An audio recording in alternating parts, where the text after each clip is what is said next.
Hello everyone, my name's Stefan Botanist Cool. Today I'm here with the Ace Attorney expert herself. Katie, who has too many big sandies now. Lord help her. One thing I know... I would have ordered one more. And I might still even do so if I get the chance. So hell yeah. Everyone keep me from my base urges. Of getting standees? Of getting Rune Factory merchandise, whatever the cost. I haven't done a lot of farming sims. Also, hi Chip. I want you to know, Katie, we got idioted. We got idioted.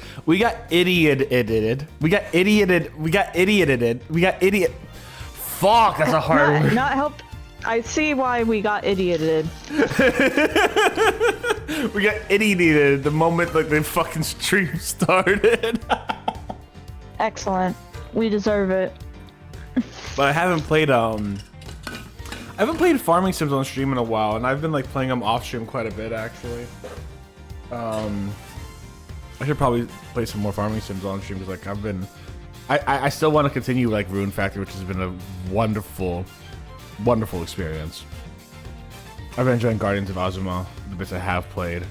It fixed a lot of it fixed a lot of the problems I had with Rune Factory 5. Hey guys, this is gonna be like before we start on Ace Attorney, let's start on Rune Factory real quick. Rune Factory, it's a good series. It is. And I'm so sad Innocent Life was so bad. Rune Factory 5 went through development hell, so it's kind of a miracle it got made. So that's why it's not great. Yeah. It's not the worst, you know. It's worse in the series, debatably, but it's not the worst. And it does have fake plants. Let's give it up for the fake plant monsters. They're adorable. They are cute. And they're not in Azuma really. So they'd better be in the next ones because they're adorable and I love them. Give me that fake turnip standing there in the field with the mom I flew up expression on its face. I love him. See, I couldn't do Rune Factory 5 for very long because I got migraines playing it. It was unfortunately like the Rune Factory, the 3D stuff just gave me migraines. Rune Factory Guardians of Azuma fixed that, which I'm really happy about. I don't get migraines playing Azuma, which is nice. But like I fucking adored the like kind of old vibe of like Rune Factory 4 where it was still kind of like segmented but kind of not, you know what I'm saying? I loved Rune Factory 4 a lot. It was a game I played on the 3DS a lot and I really enjoyed it, and I might get it on sale on Steam one day, the special edition, because I know they have a few extra bonuses in there. But I also really want to continue playing Fields of Mystria so bad. Like, oh my god, guys, Fields of Mystria is by far like.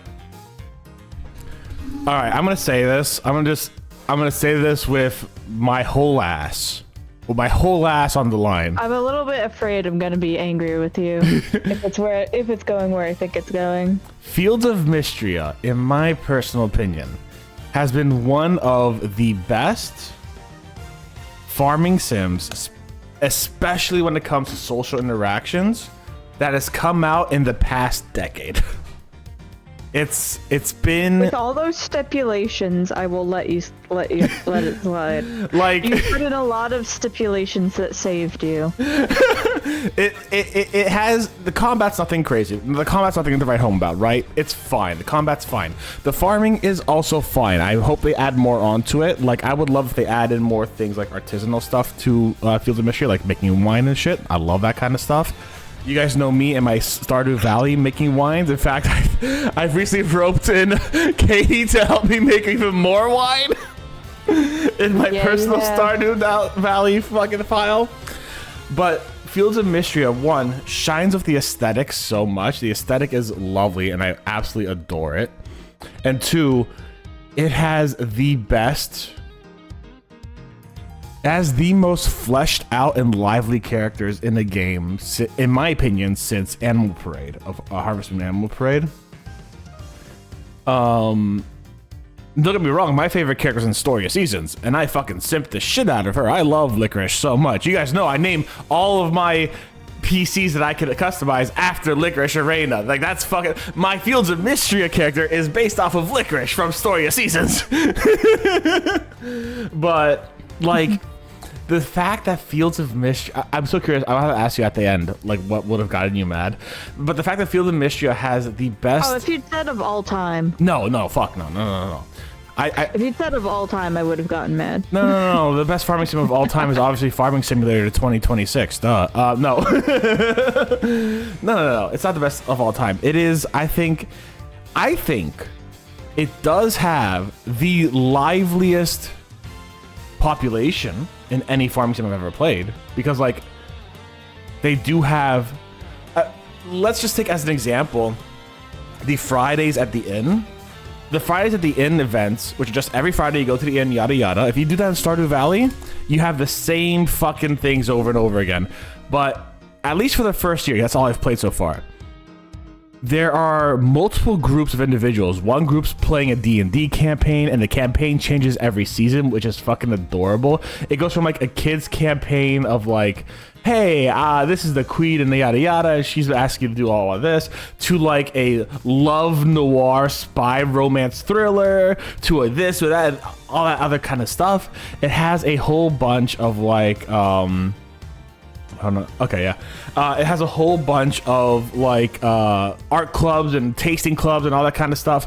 It has so much like fun tension between the characters. Like, we can obviously talk about Valen and Juniper and their obvious homoerotic tension between them, right? They're bitter fucking exes, and it's so fucking obvious, right? But we could also talk about like just how much like the kids are fucking about. This is the first game where I'm like, I really adore the kids because they are such a lively and active part of the fucking community. Like, they have this whole little squad, right? And they'll barge into like sit like fucking like council meetings of like, hey, we are protecting Mystria because we're doing this and we want to help, and then they actually do help, and it's a fucking game mechanic, and it's so fucking cute. And not only that, when you're playing the game, you go from part to part to part. You could go in and walk in on I have not seen half of the fucking like dialogue I think I could see, because like I just started learning, oh yeah, the girls kind of have like a weekly hangout at Celine's house every week, and it's like so fucking cute, and they have like really nice dialogue.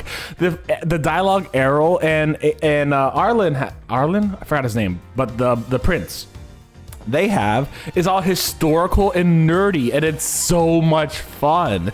The fact that like Hayden hosts like dinners of Juniper and Valen and everyone is also so much fun. Fields of Mystria, I think, and I will say this, has the best socialization of a farming sim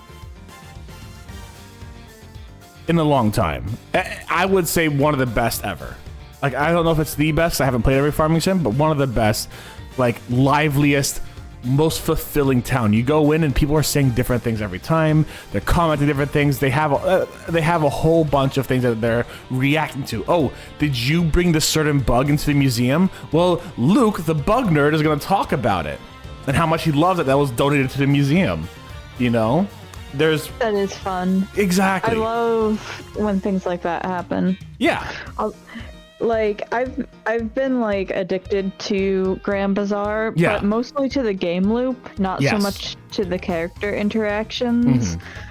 In fact, sometimes they'll call me up by being like, wow, it's been like 1,000,000 years since you talked to me. I'll be like, That's what I do in Stardew. I don't talk to the characters. I was playing Stardew with a friend of mine on Saturday, and it was legit. I just go, I farm. I'm doing it for the money in the game loop. Grand Bazaar, very much the same way. Let me tell you what I love about Grand Bazaar real quick. I love the bazaar. The bazaar is so much fun. The bazaar is legitimately like the best part of Grand Bazaar, and it's all for the bazaar. It's all for the bazaar, and the fact that fishing alongside like cooking and stuff actually make differences now, because like in other Harvest Moon and Story Seasons games, cooking was just kind of whatever. It was boring. It had nothing to do with it unless you wanted to replenish your food, and it didn't really help. You could just make the money off of your crops, right? Grand Bazaar has the freshness rating, which I know some people do not like. It also has the Bazaar, which is so much fun. I really sincerely enjoy the Bazaar, and I love that fucking Felix is the only character I can remember off the top of my head, because Felix is just fucking Felix, and we love Felix, right? He's so good, and he's got cake. He's caked up. Even his statue shows off he's caked up. You know what I'm saying? Is it bad that for a minute I was like, who's Felix? It's the bears. Yeah, I know. I got it eventually. Yeah, you got it. But like, you know, that gameplay loop is a lot of fun. On the other side, you know what I liked about the story seasons on the 3DS? The fucking farming competitions and the fact that you would get different lands and stuff like that because you were farming. I actually really liked that. That kind of added a level of real big investment into it. You know what I'm saying? Trio. Yeah, go on. Is my favorite because the characters in Trio are fantastic. They're all really good characters. They are. Like, no matter who you romance in that one, you've picked a good choice. Yes. Trio of Towns is one of those, like, Trio of Towns is my, like, I love Trio of Towns. It is my favorite story of seasons to have come out. That's it. It's my favorite story of seasons to have come out. I've played quite a few of them.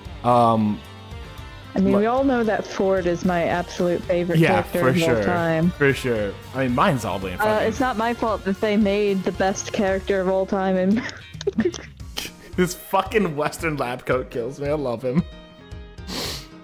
But I see a character with character development. Yeah. I go crazy for them. Yeah. Like, it was hard for me to choose a bachelorette for that one. Like, I didn't care about the one in Weston. Kasumi was mildly interesting, and the twins. The problem is one of the twins just one of their events just kind of pisses me off. Where it's like the whole, hey, we are switching places and pretending to be each other. It's like, oh, come on.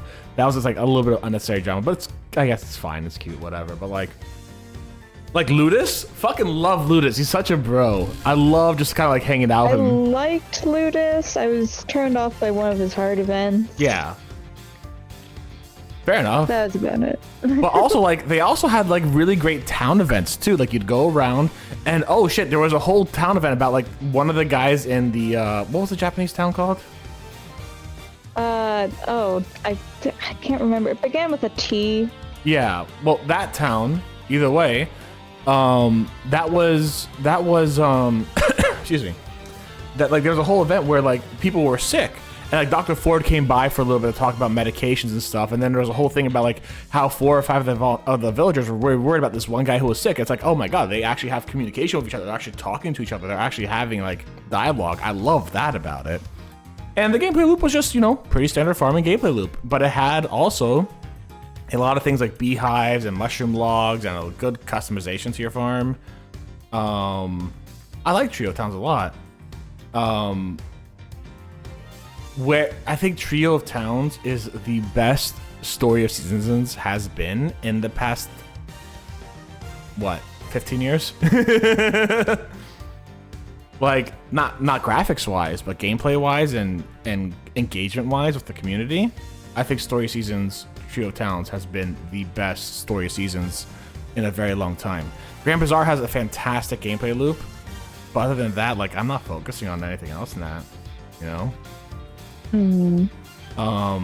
Fields of Mystria has the best social aspect. Its farming can improve. It's pretty standard and typical, but it's nothing bad, at least. One Lonely Outpost, which I had a lot of high hopes for, is not the worst. I've played worst, but that's not saying much. I love the concept of One Lonely Outpost, and I love the characters of One Lonely Outpost. I think they're fun. But boy, the social aspect is even 10 times worse than the worst Harvest Moon game. And like, the only reason why I got interested in characters is I forced myself to. But like every time you go to see Aaron, oh yeah, it's the same story about his brother messing with his bionic arm. Okay, bud, we heard that. Is there literally anything else you want to say? But no, I love the concept that here you are in this brand new world, and you have to go from preseason to starting seasons and terraforming the world. I thought it was really cool. I like that a lot, and I like that mechanic a lot. And then they had the whole thing where it's like they changed a lot. They had this whole thing. I think I talked about this once, like years ago, when it was still in early development, where they're talking about actually like going really in depth with like plant care and stuff. And now, obviously, that didn't happen. They went from like, hey, you're gonna do plant care and all that kind of stuff and maintenance to, well, there's bugs, you blow them off with a blower. Okay, fine. And they're like, oh, genetic experiments with plants. And then it's just, you get 5 extra seeds. Okay, fine. It was too much, like, it was bloat that they were getting rid of, and I'm valid. But they couldn't really. Oh, and the fact that mining was the game Minesweeper kind of pissed me off a little bit, actually. Like, that was kind of dumb. But like the fact that the characters, the characters when you had events with them were very fun, but otherwise it was whatever, you know? Stardew Valley, I couldn't give a shit about the characters, but oh man, that big money coming in at the end of every season when I get all those perfect wines out and I make millions of dollars, yes, that is serotonin in the brain, you know what I'm saying? That's a whole bunch of dopamine, seeing millions of dollars from your perfect fucking starfruit wine. Oh, beautiful. It's addicting. And like, Stardew Valley hits that same itch that any like factory builder hits, right? Fields of Mystria really hits that dating sim vibe. Trio of Towns hits a nice balance between everything. But Story Seasons 1 or Story Seasons 3DS has licorice in it, so it's automatically the best. Even though you have to wait 2 years to fucking see her, and she is just by far objectively the best bachelorette in the entirety of all the franchises of Harvest Moon, in my personal opinion, and my correct opinion. I do know Pioneers of Olive Town started really rough, and I know that after like half a year they got better, but I still wouldn't touch it. And Grand Bazaar's game loop is fucking great. Are there any? You know what? I really liked Animal Parade and Tree of Tranquility, but I like Tree of Tranquility more than Animal Parade. I'll tell you why. Go on. Tree of Tranquility 1 did have a bazaar space for you, and I love the bazaar. That's why I also liked Another Wonderful Life or Wonderful Life for the GameCube. It has a little bazaar space. If you can beat Van to it, it has a little bazaar space, and I love that. But 2. Tree of Tranquility's, I'm remembering the right ones, right? Yeah. Tree of Tranquility's town. Tree of Tranquility's not town. Tree of Tranquility's residents moved about the town more and felt more lively again. I think one of the things I complained about with Animal Parade was if you got engaged in Animal Parade, you could say, hey, do you want a long or short engagement, right? And I was like, okay, I want a long engagement. Cool, you're married tomorrow. What the fuck? I can't get all the engagement dialogue? Come on, I want the engagement dialogue. I want to see people congratulating me on getting engaged. It's 8 p.m. How am I supposed to get all that engagement dialogue? Because I'm getting married tomorrow, because that's considered a long engagement. You know what What's the short engagement? I don't know. Are you sure you didn't click the wrong one? 100% sure. I did it 3 times. I thought I made a mistake. That's insane. It's fucking insane. But it was, you know, it was kind of cute. And not only that, you also got a kid, and the kid was actually able to help out on the farm and stuff, which I liked. And the family felt really, like, big and stuff. And it felt lively. You could also walk with your partner around, which is really cute. And your partner could also do chores on the farm as well. So it wasn't just like, it felt like the whole family was involved in the farm. And not just you. But yeah, so I like Tree of Tranquility more because it felt more lively. Animal Parade had a cuter town. I like the town in Animal Parade a lot better. But that's about it.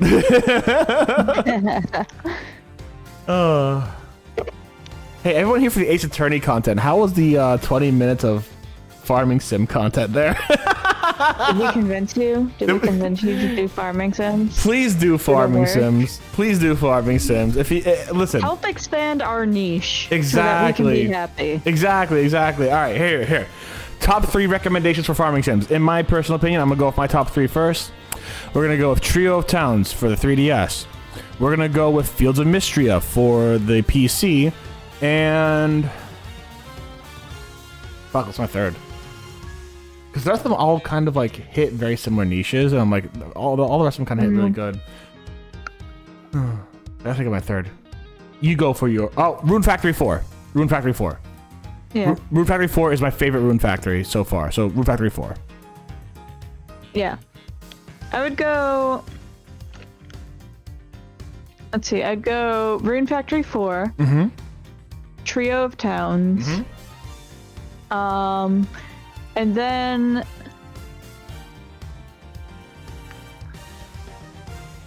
it gets hard. Yeah. Your top 2, you know what I'm saying? Yeah, exactly. The third one, it's like a toss-up between like, well, this does this better, but this does this better. Yeah. Chip, you've played Sunhaven on Steam. I've heard a lot about Sunhaven. I heard a lot of people like Sunhaven. I've never played it though. Let me take part of me. Oh, sorry. No, you go for it. Go for it. I was buying time for you to think. I recommend A Wonderful Life, but I don't know if it's the easiest one to get into. Yeah. So I think Grand Bazaar is a fine one to get into. Yeah. Like, it's the newest, so you're gonna have the easiest time getting it. Oh, Sunhaven does look very cute. I wish Rune Factory 1 would get a remake. If it had updated mechanics, I'd recommend it way higher. Yeah. Okay, yeah, Sunhaven does look very cute. And it has 8-person multiplayer. Damn, alright. Oh, for the adventuring part specifically. Alright, well, Sunhaven might be one of the ones that I keep in the back burner. It does look a lot more Rune Factory-esque than it looks like Harvest Moon-esque. Which is perfectly valid. It looks good. And there's also one called Sundown. The Sunhaven and this Sundown, which looks like another. Oh, it's a bullet hell. I'm guessing it's just probably from the same developers. Okay, yeah, I know a lot of people have liked Sunhaven, so that was one I've considered. One day I will get a decent sci-fi farming sim. I know Harvestella hits sci-fi pretty hard if you look at the right way. Sundown's a bullet hell, yeah. Like, Harvestella was pretty great. The one thing about Harvestella that I didn't like was I couldn't engage with it. I don't know what it was. Like, I find that, okay, you know what, here. This is something I've been thinking about for a little while, because I was talking to a few people about this. I went back onto Honkai Star Rail recently, because Mommy Rune May got a new outfit, and I had to get it, and that's the only reason I got back on, right? But I tried replaying it, because I'm like, you know what, let me just see if I can replay it, right? And I was telling people, like, I can't get invested into Honkai Star Rail. And to be fair, neither can I. I go in and I play it for a bit and then I lose. Exactly. It's the turn based instead of it being like skill based. Yeah. It's all DPS check. I think for me, what actively got me out of it was the fact that you could just hilariously, I love the fact that you could auto go through battles, but at the same time, I hate that fact because it makes everything so less investment. Yes. Like, yeah, I would love to, like, what I would have loved is, like, hey, at a certain level when they're below you that you're definitely going to win, then you could auto battle, but when they're at a certain level, you have to just, you know, you have to do it manually. You know what I'm saying? Yeah. To be fair, you can sometimes do better when you do it manually, so if you are struggling. Yeah. Absolutely, but yeah, it's just, I mean, you can always make it not auto battle, but at the same point, it's like, oh, what's even the point? Yeah. I feel, and the characters haven't caught me enough to stay in for the characters, except for Rune May. The characters have me a bit. Yeah. The characters are the only reason I come back. Yeah, no, that's absolutely valid. Like, I like some of the characters. I like the idea of what's happening in general, but like I'm also like 5 worlds behind at this point, whatever. You know what I'm saying? Yeah. And the fact that they immediately threw us into a fucking medieval world after going from sci-fi to medieval just turned me off so much. What's nice about Sunhaven is that the characters have either sad or silly love events, but require the correct response to either gain or lose hearts with them. Yeah, that's a very classic Harvest Moon. God, Katie, we're at the point where Harvest Moon is being forgotten as the OG. Yeah. To be fair, Harvest Moon versus Story of Seasons name debacle. Fucked it up, yeah. The whole thing.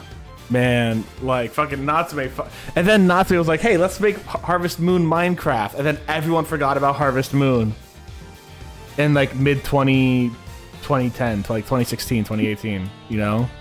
And Story of Seasons couldn't get a solid game off of the a solid game after the 3DS. It's tragic. It's so fucking tragic. But yeah, no, like Harvest Moon games, Chip, have always been like, if you say the wrong thing, you lose heart events. You gotta get it back. In fact, actually, the funniest thing is in Story of Seasons for the 3DS, you could actually just like deny confessions and shit too. I love reverse confessions because like my favorite thing about reverse confessions is that you see more of the character. If you confess to a character, it's cute and all, and like, oh, you get the character's reactions to you confessing. That's great. But when you have the reverse confession, you see the character at like their most vulnerable and their most awkward, and you get more of the character there, and then it just goes back into the confession dialogue, and it's great. You know what I'm saying? Yeah. So I love reverse confessions, but you can also fuck up with a lot of that. You can say like no to that. It's like, what the fuck? You get reverse proposal, say no to that, and they're like, oh, okay. You're like, I'll just go cry then. Okay. It's so sad. I could never do that. When you actually watch it, it is sometimes kind of heartbreaking to be like, oh shit, you know, or like. I do like that Grand Bazaar is just like, you can just say that you're my best friend instead. Oh my god, really? Well, yeah, they ask, how do you feel about me? And you can either say, I love you, or you're my best friend. Oh. And they'll react positively either way, which is kind of, like, some of them are very, like, romantic coded more than others, but yeah, you can still just be like, you're my friend. They're playing too nice with these fucking new dialogues, man. Break some hearts. Listen. The fucking... when was the last time we had rival marriages? Like Animal Parade, Tree of Tranquility? It's been so long. Yeah, I think the last time was Animal Parade and Tree of Tranquility. It's the last time we had rival events. I loved the rival events. They were so good. Fucking, I got Jin and whatever her name was married very quickly. I know I do like rival events too. Yeah, they're great. Especially like when you don't want to marry a character. It's like, yeah, get them married. I think it's Maya and Chase. Jin and Anise, I think her name was. Kathy and Owen, which I hated. Luna and Gale? Was that what the kid's name was? The mayor's kid? I don't remember. And it's Candace and Lucas. I think Friends of Mineral Town had rival events. Oh, did Friends of Mineral Town have rival events? Maybe. Listen, Friends of Mineral Town, that pissed me off. You want to know why? Because this bitch Anne is like, oh, my husband studies plants too much. He's making a good living. He's leaving me alone. I'm going to complain about him to everyone. And it's like, bitch, please. He is a loving, doting father and husband who also likes plants. Come on. He's world famous botanist. This man Basil is so fucking good. Why are you complaining about him? Because you have nothing to complain about. He is at home. He is making a library for your daughter and making sure that she has all that shit there. He's making sure that you're well, and he's also taking care of you both, and he loves you both so much. Why are you shitting on my boy Basil? I have strong feelings about that.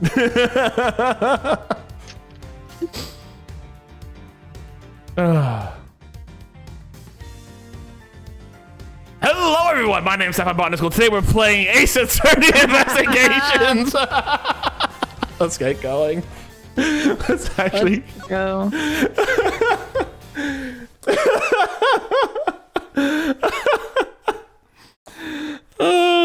There is also something to say about Friends of Mineral Town and Grand Bazaar being bad luck, idiots. About Bad luck, idiot. yeah, we got idioted again. There's something to say though about the best Story Seasons games recently being remakes though. There's something to say about that, and I'm a little sad about that if I'm being perfectly honest. Like they're great games. Don't get me wrong, I enjoy them, but it's sad that they can't make a good new game. Like okay. A Wonderful Life and Friends of Mineral Town and Grand Bazaar are great. Cool. Why was Pioneers of Olive Town such shit? You know what I'm saying? All right. Let me get my Colonel voice. There we go. Detective Bad, thank you again for what you did earlier. Yeah, thanks a ton. What are you talking about?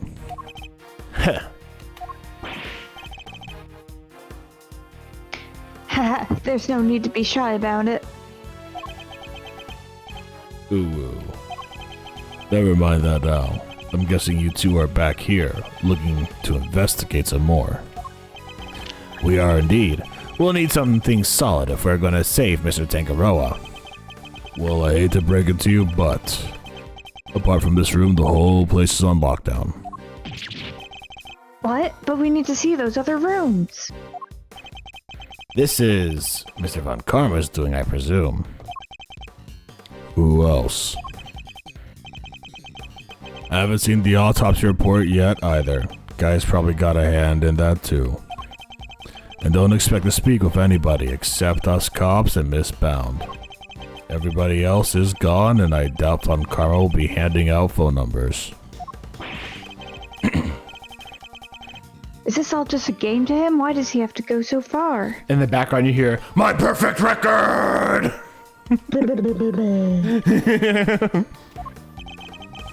So, what's your plan of action, detective? Same as before. Do what I can to help you uncover the truth, like I promised. God, I love you, Bad. He's okay. We've talked about this before, but I do love how Bad is like sincerely like, hey, this guy looks like he's actually trying to get to the truth, and I really appreciate how he's doing it. I'm gonna try my best to work with him. I really appreciate that. I think Bad's got a really good consciousness on him. You know what I'm saying?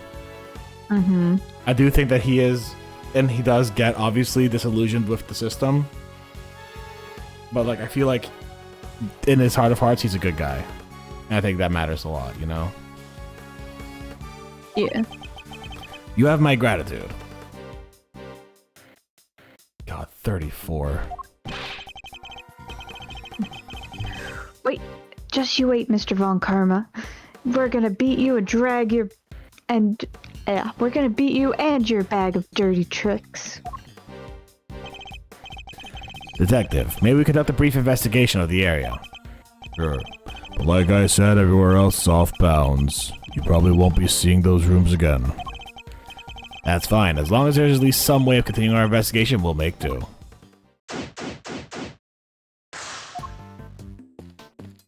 Damn. Oh, what?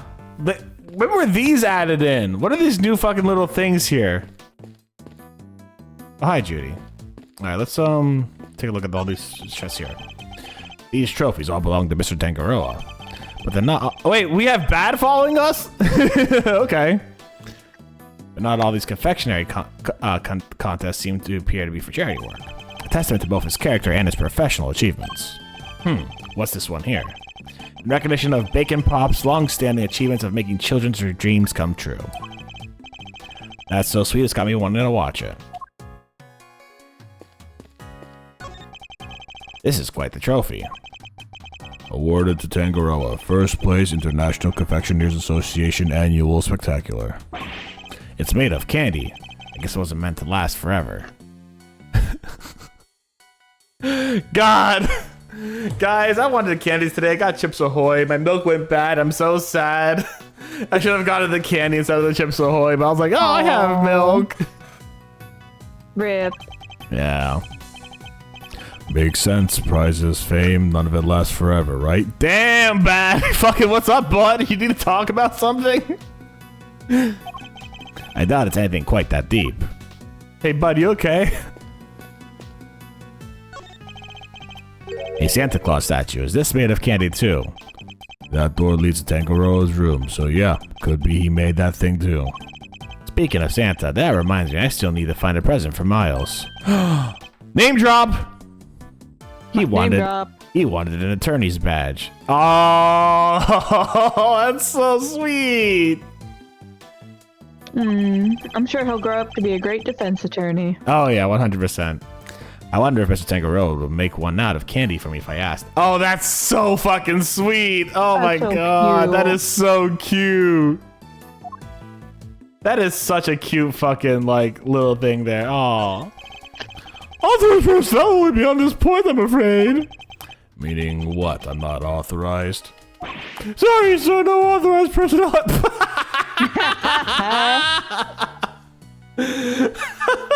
Fuck off. That was so funny. That's great. That was too funny. Random officer number 2 came out with the sickest fucking like line there. Oh my lord.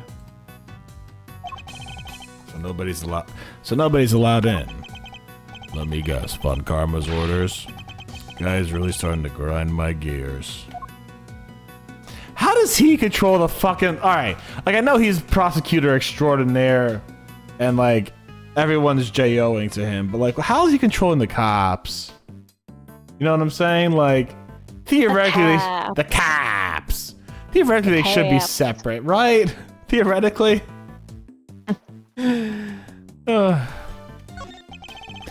It seems these instruments are used on Mr. Tangaroa's and Miss Bound's TV show Bacon Pop. They're some of the few things in here that aren't made of candy. This tastes like black licorice. Is it just me, or does the detective seem a little disappointed? Same, bud. What do you have to say? Okay, you get the same thing. Okay. Nope. Hold on. I saw the reindeer one. Give me a second. Hold on. There we go. That's the door to Gusto's room. I guess the candy reindeer's meant to show the way. Big antlers like that must be a bull. I think not. Male reindeer shed their antlers in winter. Therefore, this must be a female. Thanks, Mr. Trivia. Attorneys. They don't teach you about reindeer in law school, detective. Imagine there's like one niche case where it's like, hey, this actually wasn't a very important deciding factor. Not out of the question, given what universe we're in. It's a good fucking point. Parrots, orcas, spirit mediums. Hey, if Maya channeled a dead reindeer, would she grow horns? Unclear if she can. Where does this elevator go? The second floor. Tangaroas and Bounds live up there. Sounds like they live a pretty charmed life. Tea parties, candy making, that kind of thing. They even have a garden. Must be nice on a sunny day. That does sound nice. Perhaps they'll invite us when this is all over. You'd come too, won't you, detective? Don't get ahead of yourself now. I'm not in the habit of palling around with attorneys. But what if you could be? But what if you could? Yeah, what if? Humor me, bud. Scone's room is through there. It's marked by a snowman. A candy snowman by the look of it. Oh yeah? Well, I'll be. You know what? He does eat a lot of lollipops. This would be his favorite case to fucking work, wouldn't it? You know? Yeah, it would. He's probably like, in the same way Miles is a Steel Samurai fan, he's probably like a Bop and Pop stam or whatever it is. You know what I'm saying? Like he's got a whole like Scone. He's got like a whole Tangaroa and like Bound poster up in his like house and like their recipe cookbooks and shit. You know what I'm saying?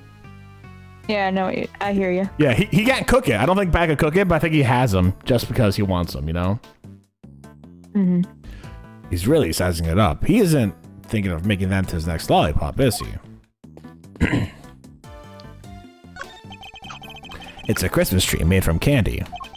These candy statues have everybody on edge. If ants get in here, that's our scene ruined. Yeah, it would be pretty disastrous, I suppose. Alright, Bound, tell us what's up. Miss Bound, we're here to continue our investigation.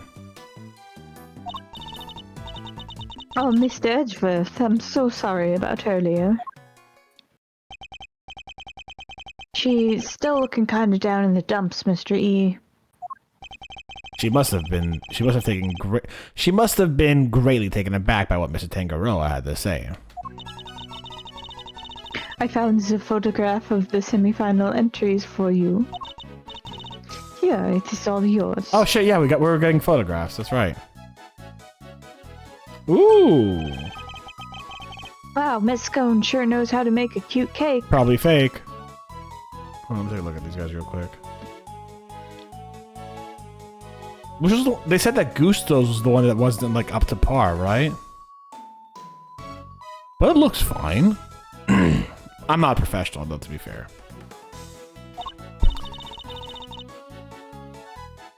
Yes, Samson loved her design for that one. And he loved the designs and flavors of Mr. Gusto and Mr. Frost entries too. Only problem was, as Samson mentioned earlier, they tasted exactly the same. That's what it was, right now.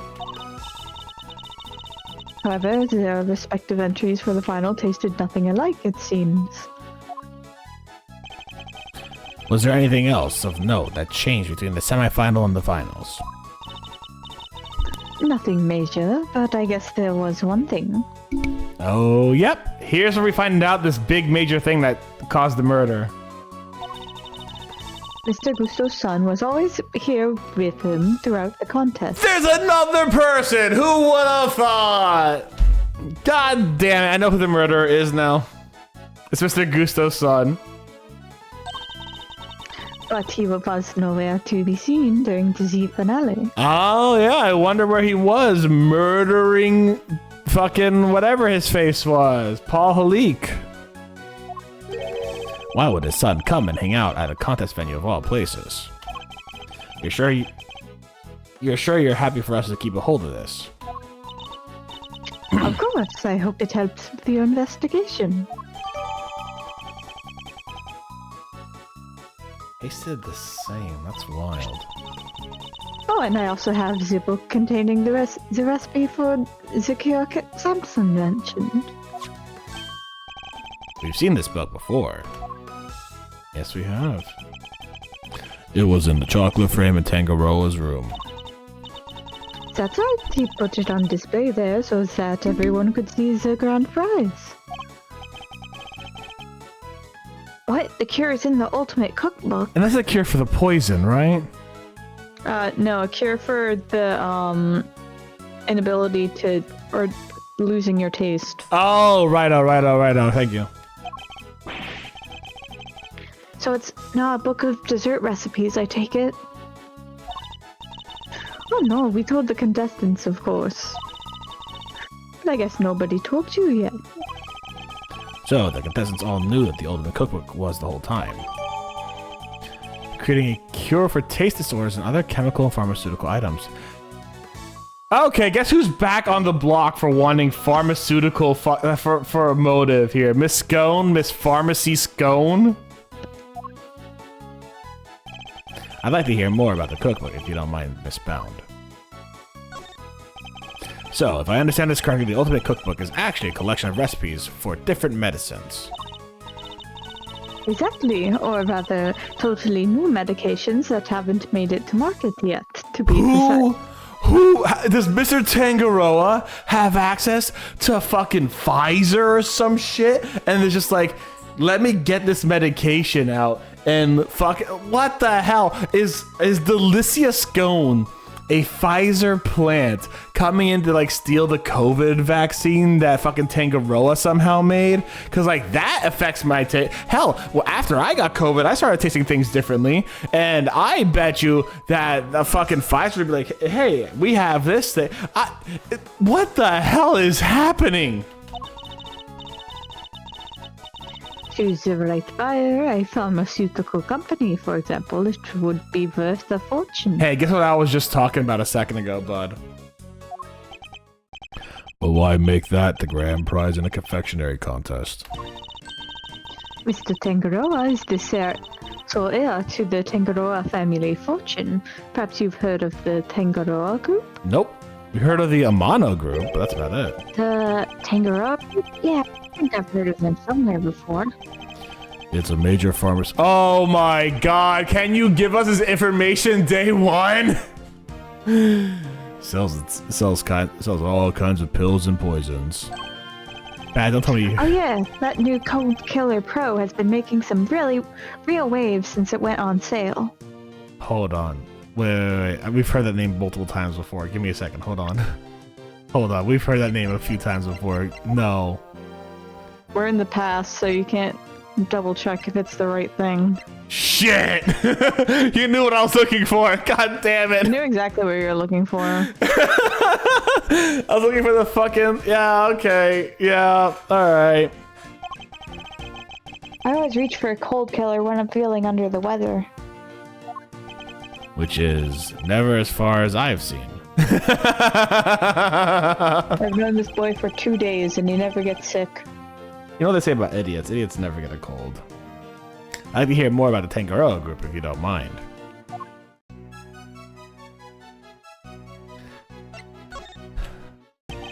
So, did Mr. Tangaroa not want to take over for his parents and go into the family business? No, he preferred the idea of making people's lives better through the power of confectionery. Damn, a moral billionaire. Who would have thought that could happen? And his parents supported him in his quest to become the best in the world. Oh shit, okay, that's actually a surprise as well too. I was like, wait, what? That's a surprise. Then when they passed away, he inherited the cookbook. Interesting, okay. But why would he take such a valuable heirloom, and why would he make such a valuable heirloom a mere contest prize? He's been hounded by so many people looking to make that book their own. He was tired of it. You know what? Fair, buddy. But it would have been an insult to his parents' memory to simply give it away. Hey, you know what you could do? Instead, you could make it patent free and give him, put it in the public domain. That way everyone has fucking free access to this medicine, bud. That might be an insult to a millionaire though. Yeah, fair enough. So he decided to find somebody he felt was worthy of it. Okay, fair enough. I'll bet the board of directors love that. Handing over the fruits of all their expensive research to someone else. Bad, don't tell me you're fucking... Bad, don't be too much of a conspiracy theorist, Bad, please. They hated the idea, of course. Which is why Delicia entered the contest. Okay! She's only getting more and more motive to be the fucking murderer now. Like, this is corporate spy espionage bullshit now, where it's like, ah, yeah, Delicia, you know, she's gonna enter. She's our best baker here at fucking Tangaroa Group Pharmacies. She's definitely not a murderer. Wink. The Tangaroa Group wanted her to win the book back for them.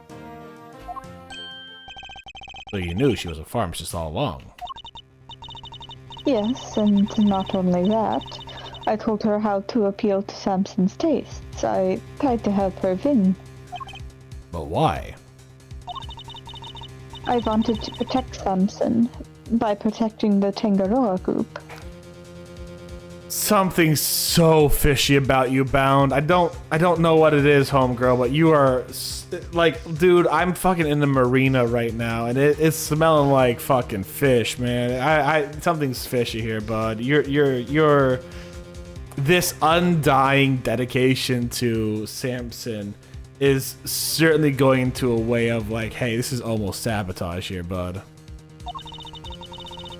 If that cookbook fell into another company's hands, the board would never forgive him. So I wanted to find a way to keep it with the company, but in a way Samson couldn't object to.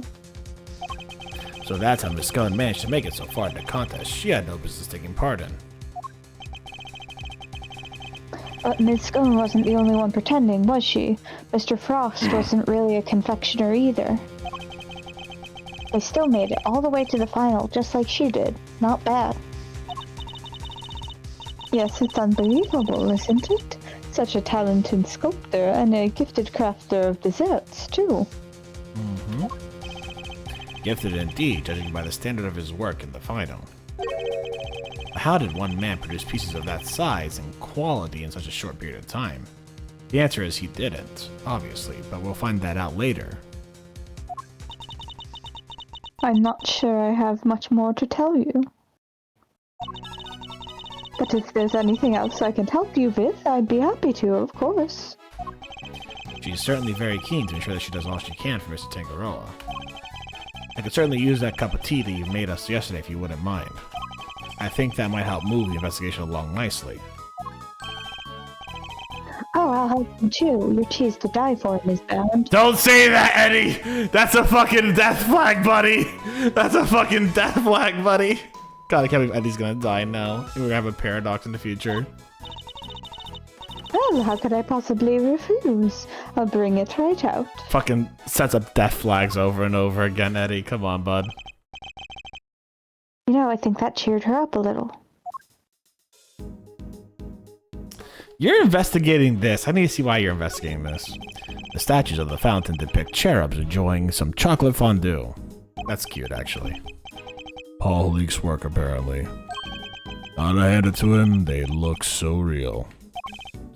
Detective, are you saying you have personally seen cherubs before? Detective, have you gone to heaven? Attorneys, always poking holes in people's words. What? Did I do something wrong? I was trying to do an LOL. So that's where Miles gets it from, you see. A moment of your time, Eddie. Sure thing, Mr. E. What's up? Okay, nothing crazy here. Yeah. Behold, Eddie, my attorney's badge. Excuse me, may I ask what you're investigating? Sir, I'm analyzing the fountain water to see what might be in it, sir. Why? And what'd you find? Chocolate, and what looks to be flavorings and colorings used in frozen desserts, sir. The composition of the chocolate seems to be the same of Mr. Tangaroa's work. Oh, so did someone fucking put that chocolate blood in here? That would make sense to melt it away. And the flavorings and colorings match the profile of those used in Mr. Frost's light sculptures. Oh, okay. Those little rivers flow from all four artists' room right into this fountain. Guess that's how the stuff from the melted sculptures wound up in here. And that's not all, sir. We also found blood. Yep. What? Why is there blood in the water? Think back to our investigation on the murder scene, detective. Take another look at the scene in front of us. Oh yeah, this is a flashback. Yeah, I don't need to voice this one again. The victim's blood was mysteriously absent, as was the part of the chocolate chest that it pulled on. I believe the blood probably belonged to Barney Frost. Yeah. Take that. The victim, huh? I'll have the guy compare it with the blood on the murder weapon.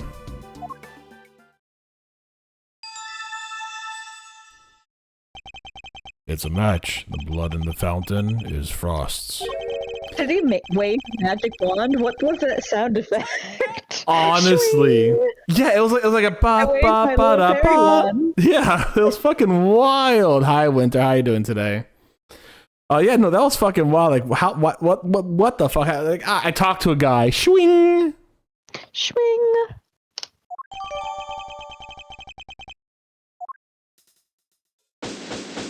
Oh, okay, that was it. Investigation complete.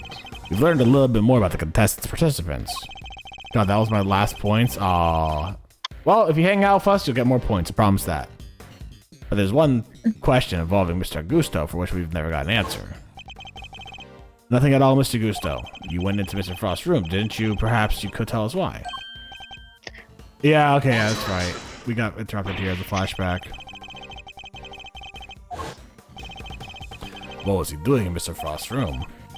And that's not all. I also have questions about the work he submitted in the semifinals.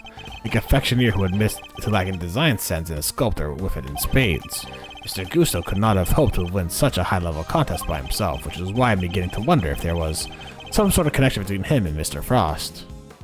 As lovers. Detective. I need to ask Mr. Gusto a few questions. His story still doesn't quite add up for me. Me neither. I need to figure out how to get in touch with him.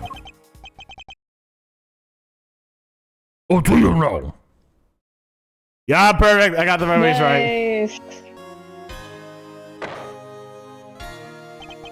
Good luck with that, because I have no intention of allowing it. I killed him. Mr. Von Karma. I'm already in the midst of my own investigation into Gusto. There's no need for the likes of you to pester him with the same questions again. Tisk. I will be happy to answer any questions you might have. He seemed dead set on preventing me from talking to Mr. Gusto, in which case... Fine, then allow me to take you up on your offer. Very well. Shit, I didn't expect that. I definitely won't make the same mistake several decades, like a decade and...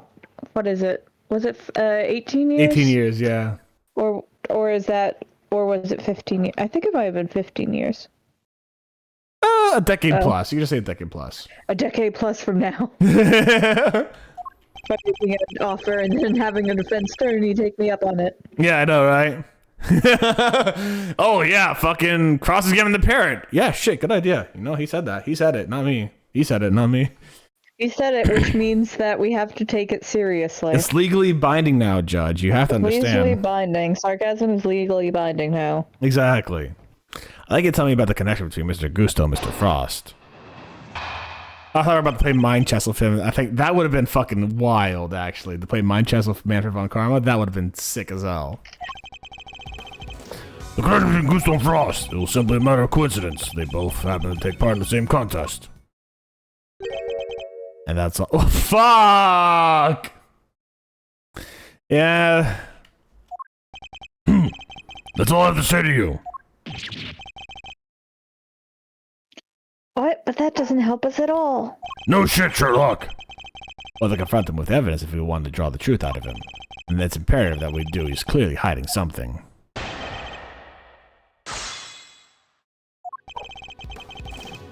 Hold it. Yes, there must have been a connection of some kind. If you don't cease your business interruptions, I will happily tell you what it is. If this were a courtroom, I would have you removed for contempt. Isn't that solely the judge's purview? Yeah, Judge Von Karma would probably have dancing to his tune. What? Even judges are scared of him? It won't be an easy trial, that's for sure. Please, Mr. Von Karma, continue.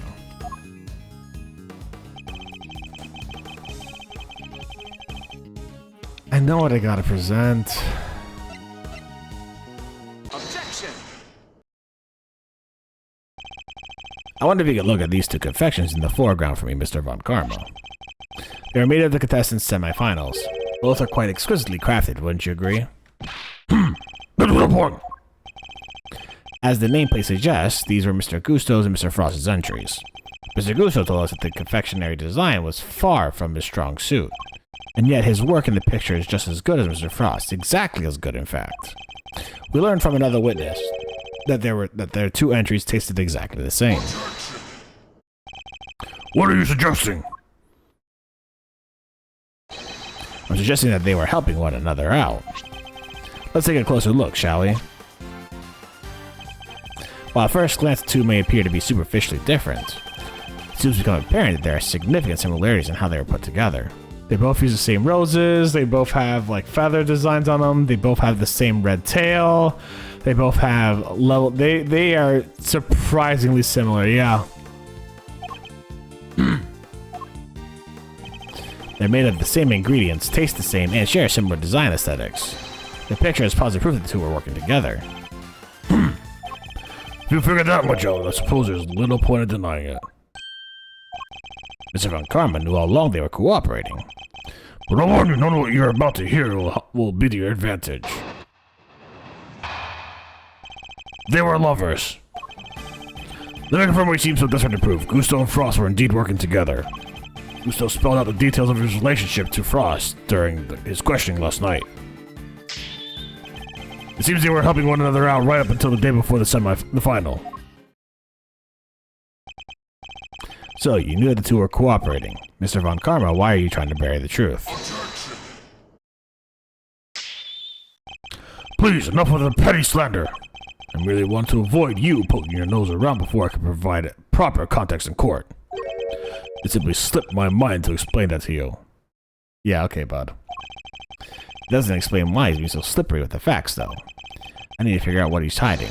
Can't let things end like this. So we are questioning everything, yeah.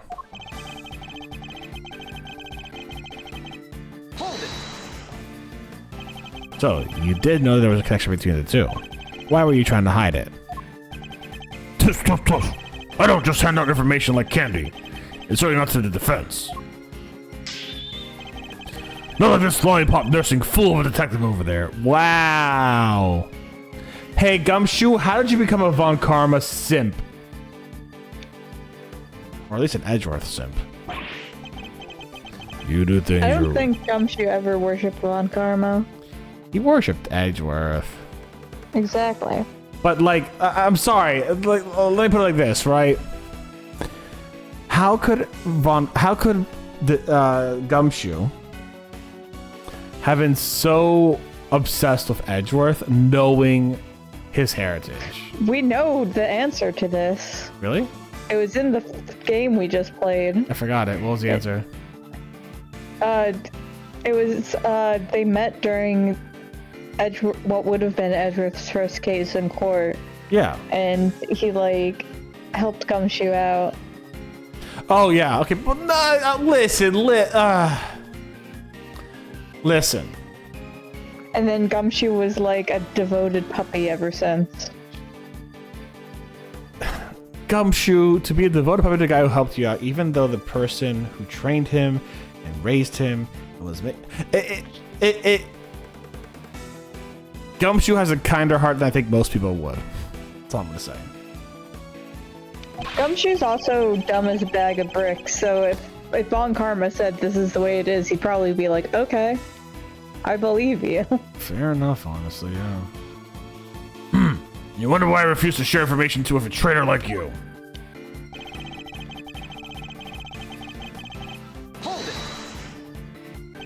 Last night, after Mr. Frost's work melted, of course, correct? Nothing under Gusto personally. Yeesh, one-on-one with Mr. Von Karma. That must have been terrifying. I imagine Mr. Gusto probably mediated his way through the difficult parts. He most certainly did not, every time he closed his eyes. I brought him back with an almighty snap. No one dares plead the fifth with me. Wow! Okay, I know a certain president who would love you. Huh? I know a certain president who would love you, Von Karma. That's what I said, yeah. You heard me right. Fucking, he's so villainous. He would work for a certain president. Snap, snap, wakey, wakey, wakey. That even work on him. Nevertheless, how Mill perfectly learned every last detail of Gusto and Frost's relationship.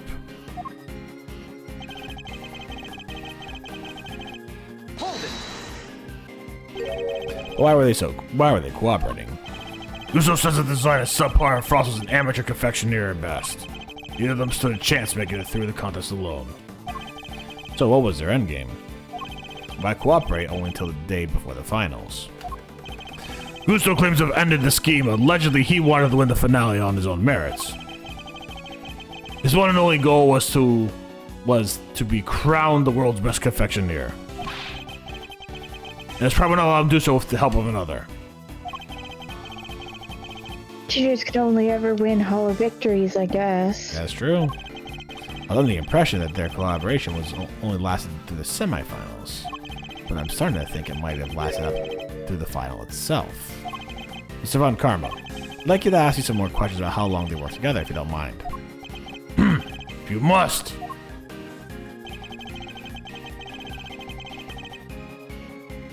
Okay.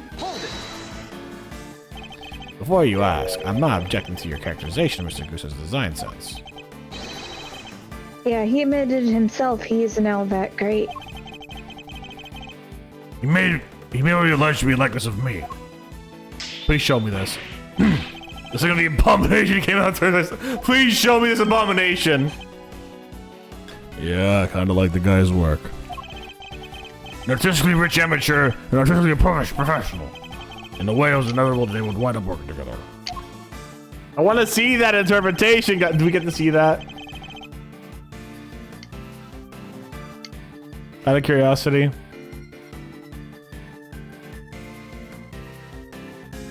Hmm? Do we get to see Gusto's interpretation of Von Karma? No. Damn it. We can only speculate. You really believe that they're cooperating until the day before the finals, then they just simply stopped? That seems a little strange to me, wouldn't you agree? What is the truth? Whether you find a stranger or not is none of my concern. He was concerned enough to try to hide it from me a few minutes ago, though. Which means there must have been a reason for that. Based on Mr. Tangaroa's assessment, it sounded as if Mr. Frost's entry for the final was a clear winner. Which means you must have still been working with Mr. Gusto, right? That's precisely what I was thinking. Unless there's some evidence that proves that they were cooperating right to the end of the finals.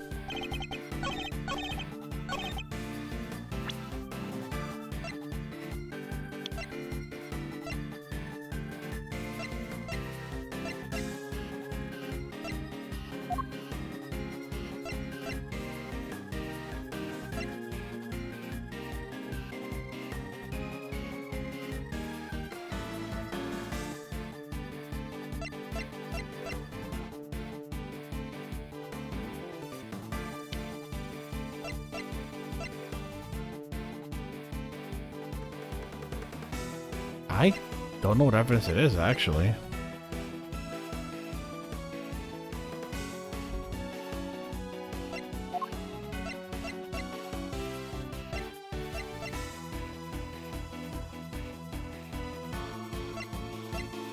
I don't actually know what it is, actually.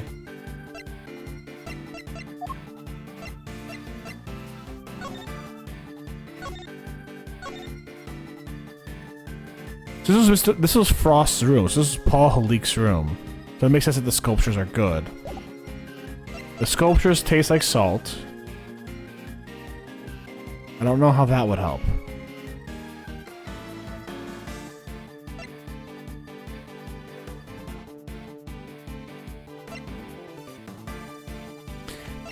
Did we see the other guy's fucking thing or no? I don't think so.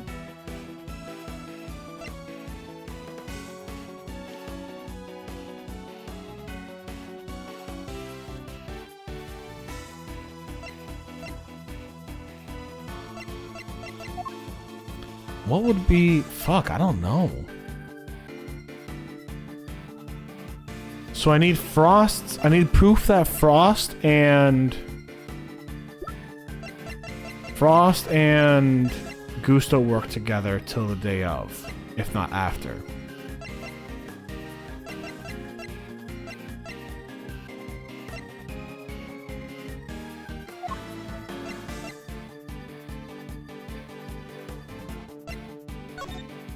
That isn't proof. At least I don't know that it is. I don't think it is.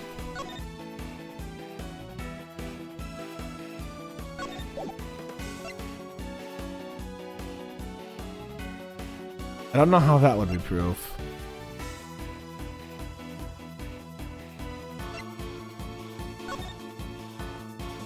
This is the semifinals, so that doesn't contradict anything, you know what I'm saying? I don't know how that would be proof. Fuck, what is the... What? What's the answer? That one, I legitimately don't know.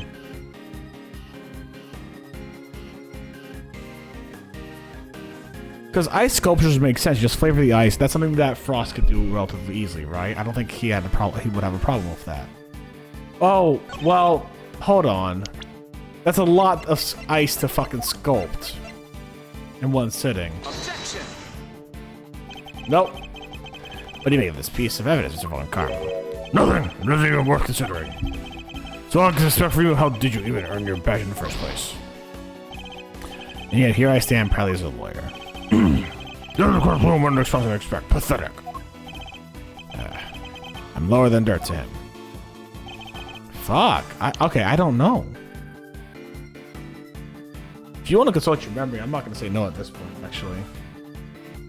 Like, I don't fucking know. Consult memory. Shit, man. What is it? But I'm trying to think, too. It's like... because we can't... There's nothing to do here. So we have to present against this specific one, right? And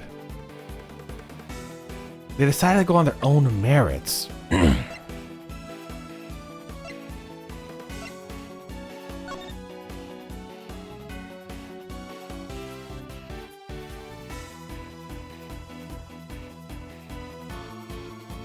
Well, we have contestants may not enter another contestant's room until the judging has been completed. However, we do have testimony from Gusto saying he went into the room the day of. So he broke the contest rules. Maybe. However, it doesn't directly correlate. That's the problem. Objection. Yeah, I didn't think so.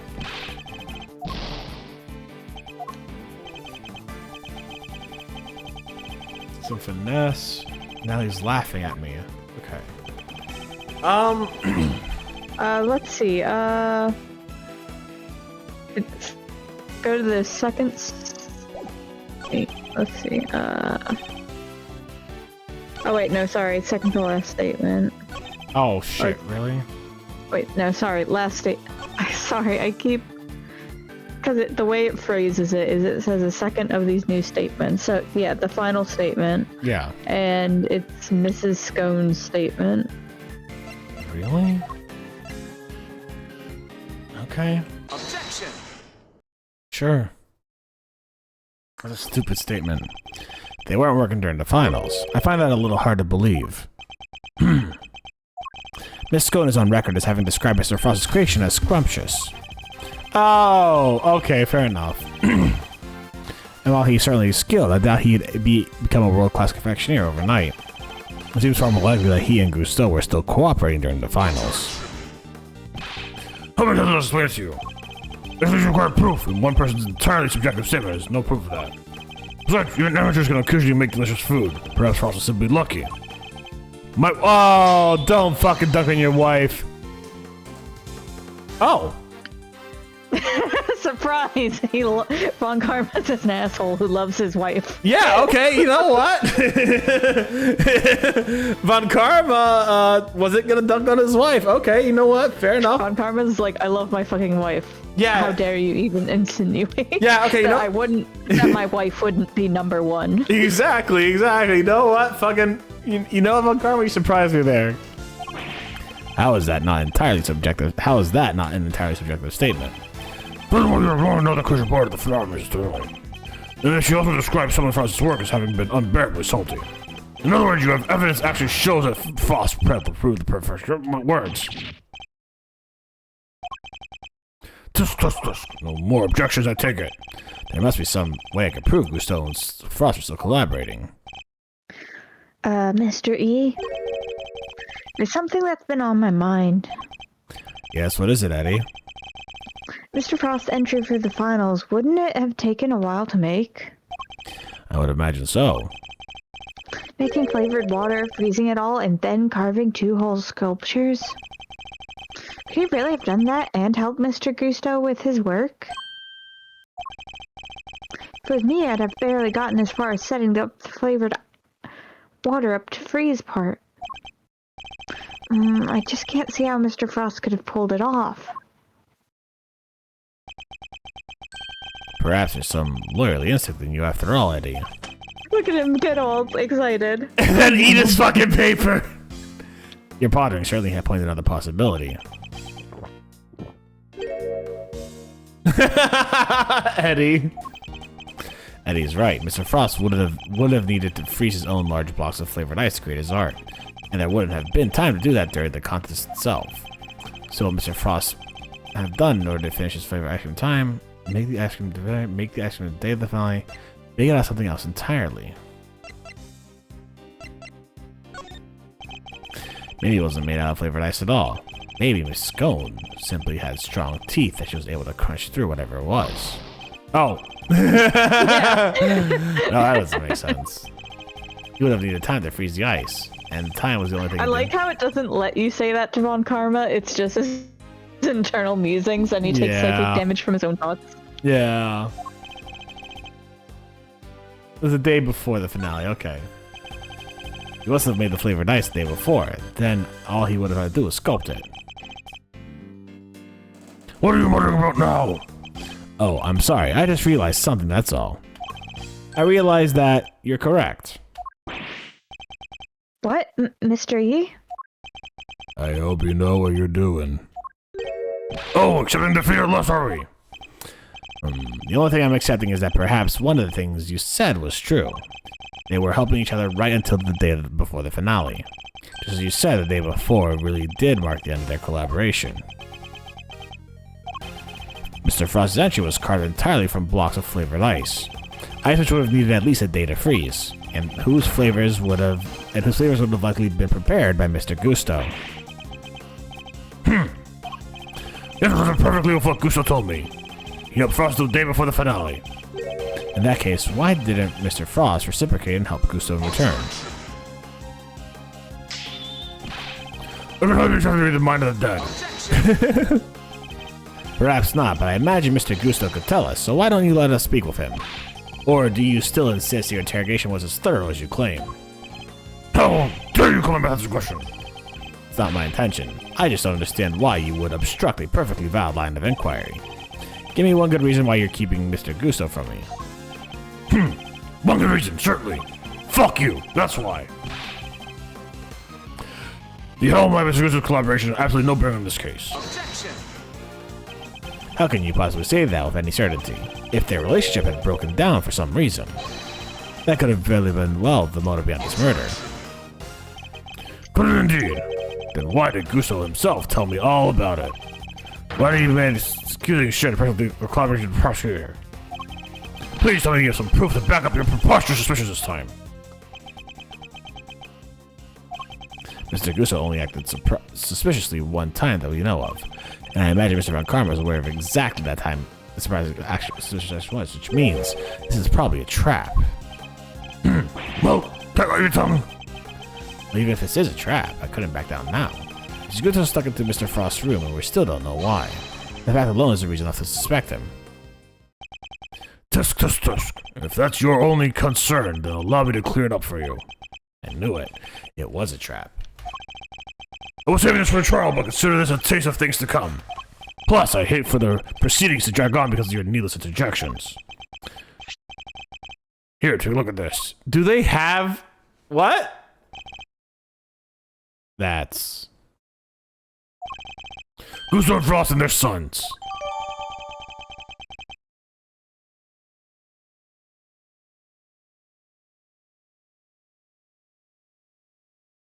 Is this implying what I think it's implying? What do you think it's implying? That they actually are family?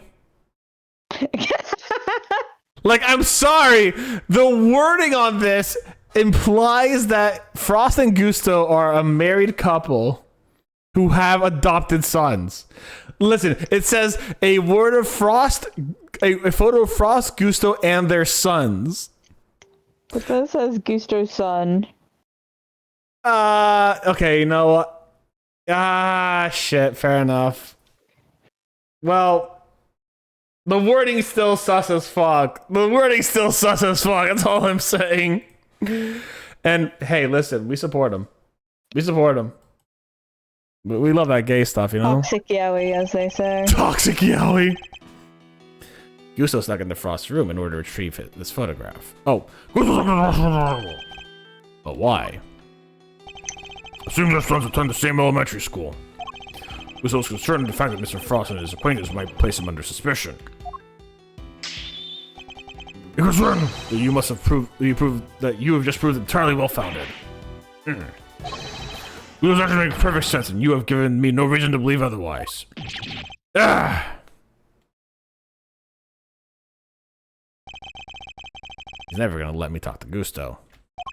Now, if you are quite done obstructing my investigation, I'll have things to get on with.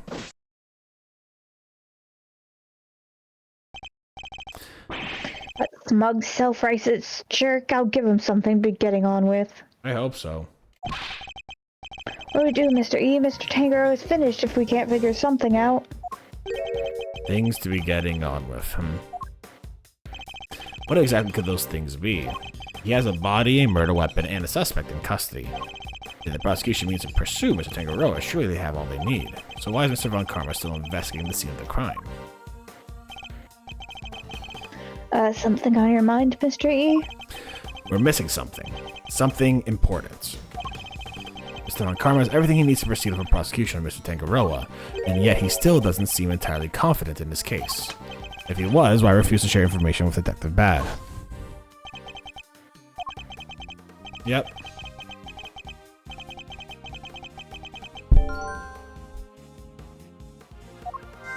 No, we got to do the Q thing. In addition, we still haven't solved the mystery of what happened to the evidence that went missing. Yeah.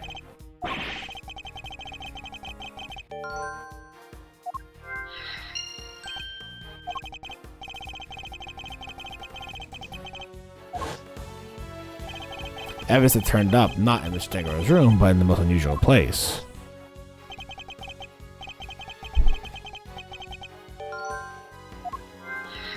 A lot of Q stuff. But there's no trace of Mr. Frost's blood left in Mr. Tangaroa's room. And we found some in the fountain instead. Why? You look so cool. He does look cool. Too cool for school. He looks so cool. Mr. Frost's blood went missing from the crime scene. Oh! Xanaboo13, welcome on into the stream. Thank you very much for joining on in. Ghosty Bites, welcome on in. Hey, Xanaboo, I just want to say, you for a second, you did remind me of Xana from Code Lyoko, which I think is hilarious. I loved Code Lyoko back in the day. Welcome on in.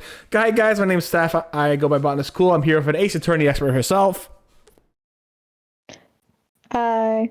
That's my friend Katie. She's great. She knows everything about Ace Attorney. Welcome on in. Looks like you guys are playing Resident Evil Requiem. How'd it go? And Ghosty Bites, thank you for joining on in. If you guys would like to hang out, please do. If you got a raid, you have a Xana symbol tattoo. Let's go, Xana. Let's go. That's so great, dude. I love to hear it. Tell me how you were enjoying. Tell me how you were enjoying. Poselekete. Vrekamo doktine. Tell us how you were enjoying Resident Evil Requiem. But if you got a raid and run, please raid and run. I'm going to come. Mommy Leon got therapy, so we made personal great progress. We love that. Dude, they made Leon, they caked up Leon so great. I love him. I incidentally went and checked the reward thingies, and I can't remember what ouchies is, so I'm just going to redeem it. Oh, yeah. I don't like ouchies. That was me doing ouchies was me doing a attempt at doing Wesker's voice, which was like 7 minutes. 7 minutes is all I have to spend on you, and then applying that to a. I don't think it triggered for me. No, it did. It came through. I heard it. He's a silver fox, so good. Yeah. Oh, there's nothing to see on there. It's just a sound bite. Oh, that might be why. I can't listen to you repeat yourself. Like, it becomes too confusing. No, that's valid. That's absolutely valid. Can't wait for my second playthrough when I get some mods. Hell yeah. Dude, you gotta get that mod where... Okay, there's some crazy mods. I'm not gonna say that. It's NSFW. Oh, welcome on in, guys. If you have to rate and run, please rate and run. Thank you very much for trusting me with your community, Xana. I really appreciate it. Mommy's gotta have a you gotta give Leon that tramp stamp. It's so good. Hey, actually, BB No Money did a Leon Kennedy cosplay where he had a tramp stamp and went all throughout like New York's Times Square. So it was great. But if you had a rate and run, please rate and run. If you enjoy mini painting, battle tech, all that kind of stuff, I'm your guy. I do mini painting every Monday. I do battle tech whenever I want to paint that. I do dragon painting for things like Monster Hunter. We are doing a Crimson Fatalis paint right now. We have old Fatalis that we did a little while ago. Not old, original Fatalis. And yeah, if you want, subscribe to me over on YouTube. I love that kind of we're almost at 1,000. Here's the Discord if you want to hang out. But we're doing some Ace Attorney today. I hope you guys like Ace Attorney. We do a lot of very fun things. I love that. Yeah, you saw that? Hell yeah. Thank you for the lurks, Anna. And again, if you guys would like to, of course, feel free to follow and all that kind of stuff. I'd be extremely grateful. And take a look at the YouTube. But yeah, thank you guys very much for hanging out with me today. I hope you're all enjoying it. We're going to go for a little bit more, take a quick little water and restroom break after that. And I hope you guys enjoyed the voice acting and the silly story that is Ace Attorney Investigations 2. Why go through the trouble of removing the blood from the scene after the body had been discovered? And why only the blood? Surely the bodies would have also been in the way. Wait, could someone have moved the body aside to get to the blood?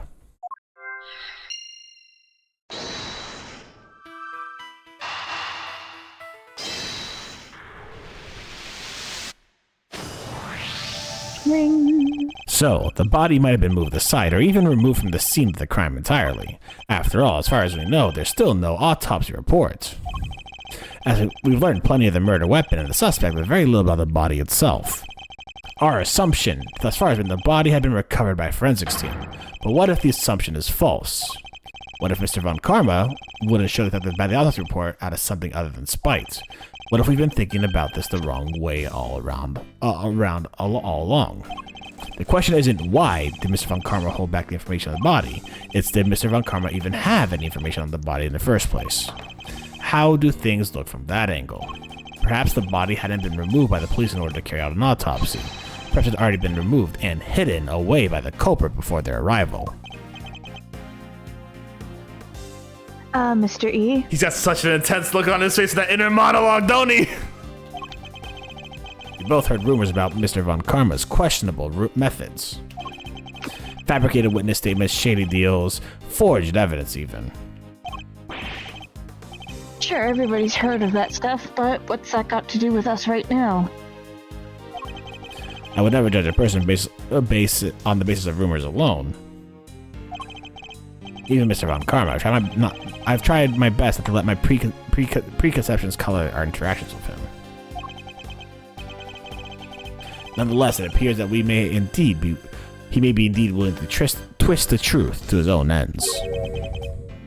To twist the truth? You mean he's been playing us dirty? I fear he might have been, and still is. I'm not gonna let him get away with it.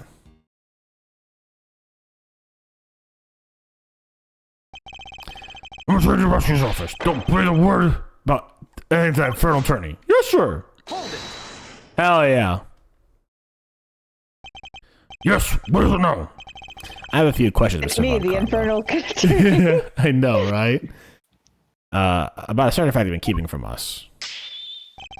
Really, tentacle methods officially sanctioned investigation in question yet again. What if you obstruct the police and their work further there because of it? Objection. It's not the police I have an issue with, Mr. Von Karma. It's you. What? Isn't it on the prosecutor to work out who the real culprit of the crime is? What a foolishness is this? We know that you're debating the prosecution's role with one like you. Let me make one thing clear. My job is to identify suspects and ensure that every last one of them is convicted at all costs. Even when I say I leave absolutely no room for doubt when I present my perfect, unassailable cases. Objection. And how far would you go for your perfect cases? Would you create facts out of whole cloth, perhaps? And I thought you had outdone yourself already. Now you attempt to accuse me of fabricating evidence. I do. Because it's why you've done nothing but hinder Detective Bad from doing his job at every turn. What are you talking about? You didn't shut him out of the investigation because you wanted to keep an eye on us. You did to stop him from finding out that you didn't have the body. What? He doesn't have the body? Ridiculous, you're clutching at straws. I will tolerate no more of your preposterous slander. Then allow us to examine it. Prove me wrong if you can. I'm afraid you'll have to try a little harder than that. Objection! Yeah, I love the objection scenes, Ghosties. I'm under no obligation to prove your baseless accusation one way or another. As you must have seen for yourself, a piece of bloody chocolate is missing from the scene of the crime. And why did it disappear? And where did it go? Where did it come from, Cotton Eye Joe? Your Honor, nuh-uh. Some blood missing from the chest. The body was found. So what? So what indeed? That's precisely my question. If the body was still at the scene when the police got here, removing the blood would accomplish nothing. However, let us suppose for a moment that the body was not. If someone had wanted to erase any trace of what had happened from that room, then it makes perfect sense. What is this pretty obsession with blood stain? Nuh-uh. Was that so important to you? Why don't you tell me where you lived it? Of course. After all, evidence is everything, as you would never tire telling us. I believe this should back up my theory quite nicely.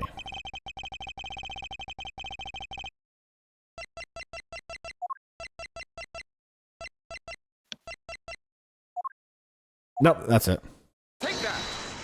Objection, he was in the lobby with a candlestick? Exactly. It was him in the hallway, the candlestick, and Colonel Mustard. Traces of the victim's blood were found in the fountain. Yeah, he knew about that.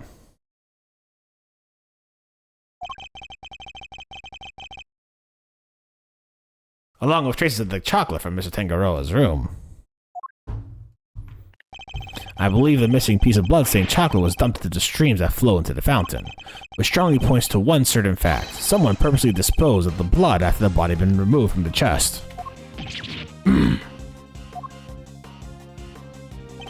Mr. Von Karma, where did you find the body? You didn't find it, did you? Answer me. You! Where did you get your hands on that kind of evidence? You have the authority and leads to get evidence and analysis of the water fountain. No, but I do. Curse you bad! You've been a thorn in my side the moment you were assigned. How is this not fucking ending your career, bud? You're like admitting you tampered with the evidence here, bud. You're admitting that you're actively preventing the cops from doing their job here, bud. What the fuck? How did this not end your career? What? It's simple. They bring him into court. He says, I never said that. You have like 6 cops around you. Beethoven really slipping on his own moisturizer. His own moisture, yeah. Because Ace Attorney makes no fucking sense when it's convenient to the plot. That's probably the right answer, Lord Falconis. You're 100% correct there, bud. Well, no longer. You're now officially off the case. I was barely on it in the first place. Mr. Von Karma, you still haven't answered my question. Will you admit it? Will you confirm that no body was ever recovered? It's really quite the claim, you know. I will continue to avoid it. Ha ha ha ha ha. Fuck you. What must I do to get an answer out of him? Now, if you don't mind, I have given you quite enough of my precious time already. Zelda's disposed uncle needs to get the fuck out. Damn! Ghosty's coming for Von Karma's throat. Damn! Whose uncle? Zelda's, because he kind of looks like the fucking king a little bit. I can see what he's getting at. I can see what Ghosty's getting at. I can see what they're getting at. Yeah. Damn, alright. Alright. Your brother's logic and theories won't save you then, nothing will. Mark my words, Mr. Von Karma, your methods will be your undoing. He looks more like Frollo with a slick back. He looks more like Frollo. Honestly, one of the most terrifying Disney villains, let's be real, right? No matter how you try to hide the truth, I'll bring all of it to the light in the end.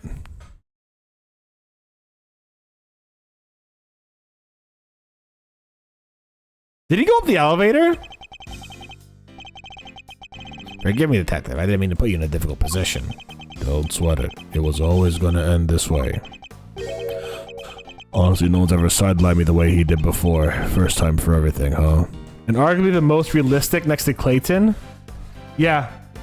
I mean, I'd say Frollo's more realistic than Clayton, honestly. I'm going to go for a shot as soon as I remove that fucking cravat, looking like he's Fred's great grandpappy. Don't insult Fred like that. But wait, Fred wears a fucking ascot. Right? It's an ascot, right? Fred from Scooby-Doo? Yeah, from Scooby-Doo. Yeah, that's a ascot, I think. Are they like descendants? Or like ascots like descendants? The ascot is a bit much. I don't know enough about different types of neckwear, to be honest. Fair enough. They're all the same thing to me. I've seen people try and argue that Edgeworth isn't a cravat, and then I've seen counter arguments to that. So, like... Yeah. It's the contemporary version of the ascot. Okay, gotcha. You know, I think you might be right about the body being missing. I am, and I'll prove it in court. Well, if there's anything I can do to help, just say the word. Since you know, I'm off the case now. That's very kind, but I'm sorry to keep asking favors of you, Detective Bad, but there is one more thing. Kill him. Hey, what are you whispering about? Come on, let me in on the secret. Alright, Eddie. The detective and I were just arranging a little insurance for the trial. I think we have enough to see Mr. Tangaroa acquitted, but I'd prefer to have an ace in the hole just in case. Yeah, what is it? You'll find out in the courtroom. Wait, what? You're letting me join you? Of course I am. You're my assistant after all. I'll be more than that next year. I'll be a full-fledged attorney, you know. We can take on Mr. Von Karma together. I wonder if Gregory Edgeworth, so here's the funny thing. Gregory Edgeworth, from the very beginning, knew the rumors of Von Karma being a piece of shit and like doing all this kind of stuff. Like that's the whole thing. Like a little while ago, Gregory was like, I don't like going at people with preconceived notions from rumors. That's not cool. But Von Karma's kind of proven it right. You know what I'm saying? So like ever since the beginning, Gregory knew that Von Karma was rumored to be a piece of shit. And through this investigation, Eddie, Gregory, and Bad were like, yeah, he's a big piece of shit. Like, I would imagine like Gregory Edgeworth here is doing a lot of like mental like yoga to be like, chill out, don't accuse him of being a piece of shit from point one and give him the benefit of the doubt, is what it felt like. I felt like Edgeworth was being very diplomatic until just now, where he's just like, I'm calling you out on your bullshit. Yeah, that's the thing, right? Is like, he's so cool. I fucking love him. Gregory Edgeworth should have his own game. Wait. I think it'd be like too boring. Yeah. Because he'd just be too perfect at everything. He should have, he should have his own case then. Wait. Indeed. Though I'm hoping we'll have freed Miss Tangaroa by then. But if we're up against Mr. Von Karma, I guess we can't rule out the possibility that this might take some time. Right, but we'll do everything we can in the meantime. I know you can beat Von Karma, Mr. E. I believe in you. I'll beat Von Karma or die trying. We can't allow Mr. Tangaroa to remain in prison for the crime he didn't commit. And we won't. I'll expose Mr. Von Karma's lies if that's the last thing I do. He set up his own death flag. Oh, lordy, lord. We still have a little bit of time. Do you still want to go on a little bit?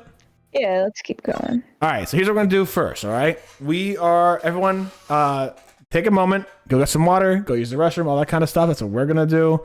We're going to be right back. If you have any questions, ask the Lord Jesus Christ. I don't fucking know. All right, guys, we'll see you in a bit. Bye.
We're back.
All right, guys, we're back. Hello, everyone.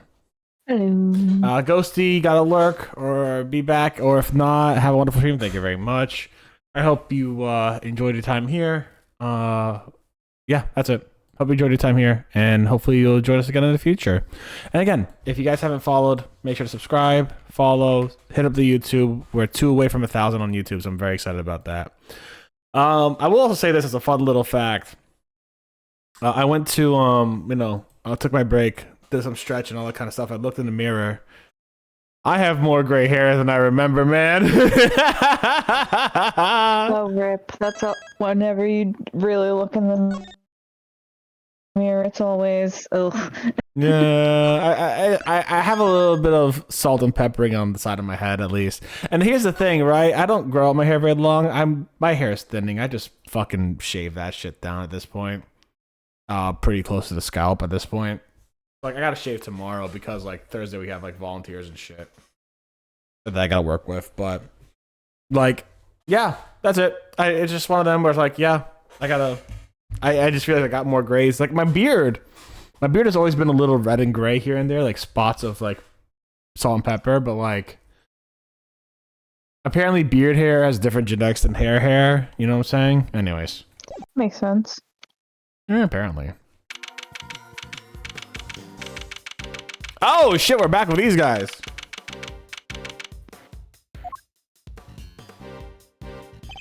I can't wait to see the Eddie Fender Miles Edgeworth photo. And that's pretty much how things went down. Those are the facts of IS-7 as far as I'm concerned. I'm finally learning the truth about my father's last case. So what happened at the trial? Well, we lost. Von Karma did a real number on us. Really? You couldn't prove that Mr. Tangaroa was innocent? We can prove it all right. Had a decent little pile of evidence in our favor. Problem was, we underestimated Von Karma. He fought even dirtier than we feared. I can imagine, secure conviction at all costs. That was always his guiding principle. Yeah, ain't that the truth? Anywho, the trial dragged on, and the whole thing took about a year in the end. I'll never forget the day the verdict came down, December 28th that following year. It's April now, so, whoo mama, we're talking over 17 years ago. Time sure does fly, huh? December 28th. I was there that day 17 years ago, sitting in the courtroom gallery.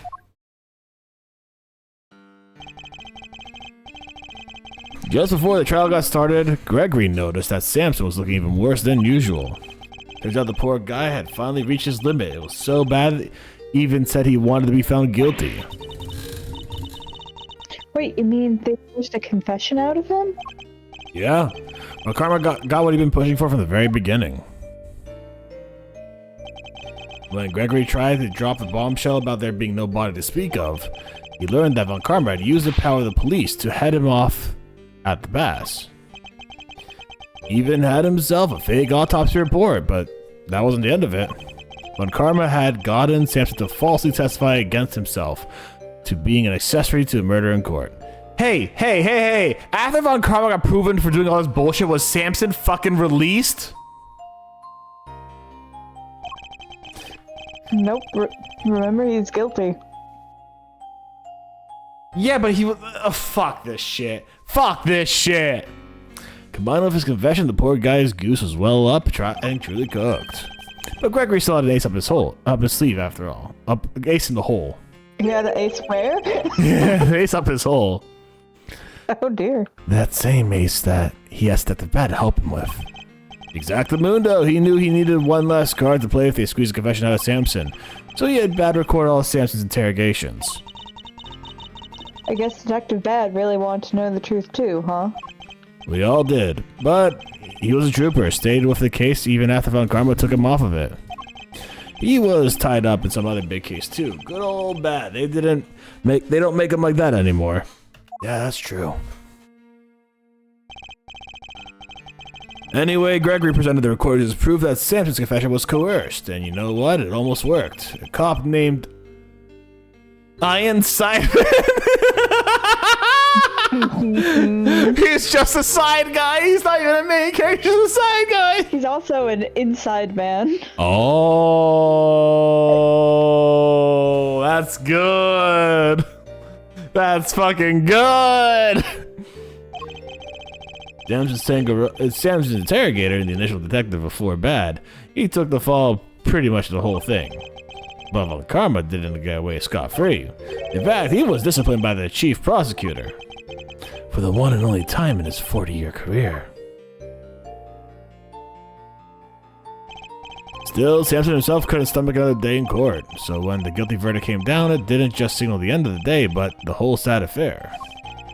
I remember a lot myself in my father's face when they declared Tangaroa guilty. I was a young child at the time, but even I could tell how much he was hurting inside. Gregory wanted to appeal the ruling, of course. He would have done anything to clear Samson's name. But then, well, you know what happened next. Poor guy never had the chance. Ah, this classic scene. Classic. I should have left with him that day. I've always blamed myself for not doing that. But I shoved that aside and obsessed over something else instead. Or rather, someone else. I hated what you did. Hated you for choosing to stick with Von Karma.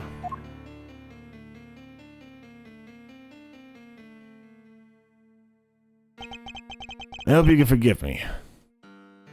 Oh, he got that from fucking yeah. Ah, the little sprite storytelling. Oh, fucking Fender's a little silly guy with little clappy motions and stuff like that, and I love him. But like his sincerity and his like love for people definitely comes from Edgeworth, and it's great. Like, I feel like Eddie Fender really does try to go by the whole, you know, you believe you're a defendant kind of deal, and you try to believe in the best of people that Gregory tried to really instill in him. And he's such a sweet man. No, you had every right to hate me. I hated me. I went on to become a prosecutor as planned, and that's when Mr. Von Karma showed me this case file.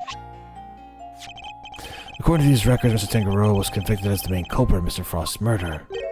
No, that's not right. Samson was convicted as an accessory to murder.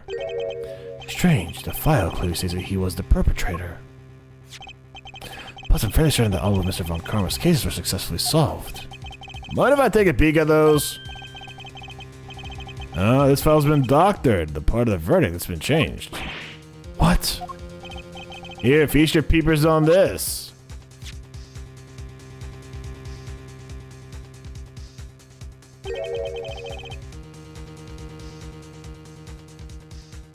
Convicted as an accomplice. That's the copy they've got on the record at the courthouse. Shit. So Von Karma went as far as to lie about the case to make Gregory look worse to his son. Yes. That's fucked up. Holy shit. Then why is my copy so different? Well, you said it came from Karma, yeah? I guess he didn't want Gregory's son thinking he was a murderer, thinking there was a murderer out there still at large. They don't want you looking into it again before the statute of limitations was up. Game Grumps Danny boy got mad serious to expect a fedora. Yeah, he does look like Danny. I love him so much. He's great. We love Fender. So everything I believed about the case was a lie. Like they say, we all gotta start somewhere. What's important is that you know what's what now. The statute of limitations may have run out, but the truth's still out there, you know. I like to imagine that guy back there who's looking in the fountain's been there for the past 18 years, still looking at the fountain. Oh. I inherited Samson's case when your old man passed. Prosecution handed off to somebody else too. The great Von Karma isn't gonna bother facing off against a rookie like me, was he? Anyway, long story short, the killer was never found, and Samson was found guilty instead. That's terrible. Is there really nothing we can do to help him? Not about the real perp, I'm afraid. Until then, his confession stands. Speaking of which, I didn't find out until after the verdict had been handed down, but Karma had threatened Samson and made him a deal. Told him if he didn't confess, he'd make sure Judy was convicted instead. How could he? Yeah. Samson knew there was no way Judy could have done it, of course. But he wasn't gonna take any chances, so he did what he was told to confess to keep her safe. Now riddle me this, mousy boy. Why do you think your old Uncle Eddie just happened to be in the prison the day Bronco Knight died? Oh, that's right. You were there to see Mr. Tangaroa. Bingo! Judy and I promised to visit him every day. I didn't quite keep that promise. But Judy did. She never missed one visit in all these years. Come rain or shine, she always showed up. But none of this changes the fact that Samson is still being unduly punished day after day. How heartbreaking. We've got to do something, Mr. Fender. Well, that's actually why we came here. The ice sculptures are back on display, just like they were all those years ago. And we're going to see what we can find out, right, Mouserino? I'm a prosecutor, Fender. I don't look into things the same way you or my father, the same way as you as my father. Miles, that doesn't matter right now. Speaking not as a prosecutor, but as Miles Edgeworth. I want to know the truth behind both these cases, and I'm not leaving until I do. Yeah, you're really old Gregory's son through and through. Alrighty then, now let's get this way we can really get to work. Cut off. It sounded like you just said, "Oh, you're really old." That's how it sounded to me. Oh, amazing. The way my audio cut out is so funny. Good thing I brought the IS-7 case file and evidence with me today. Oh, we got all this shit. Here, documents first. Who doesn't love paperwork? Am I right? The parts in red ink are my annotations. I cannot wait to see that. I cannot wait to see that. Thank you, Fender. And here's some evidence for you. Enjoy. There's quite a few, so I'd take a minute to scope through them if I were you.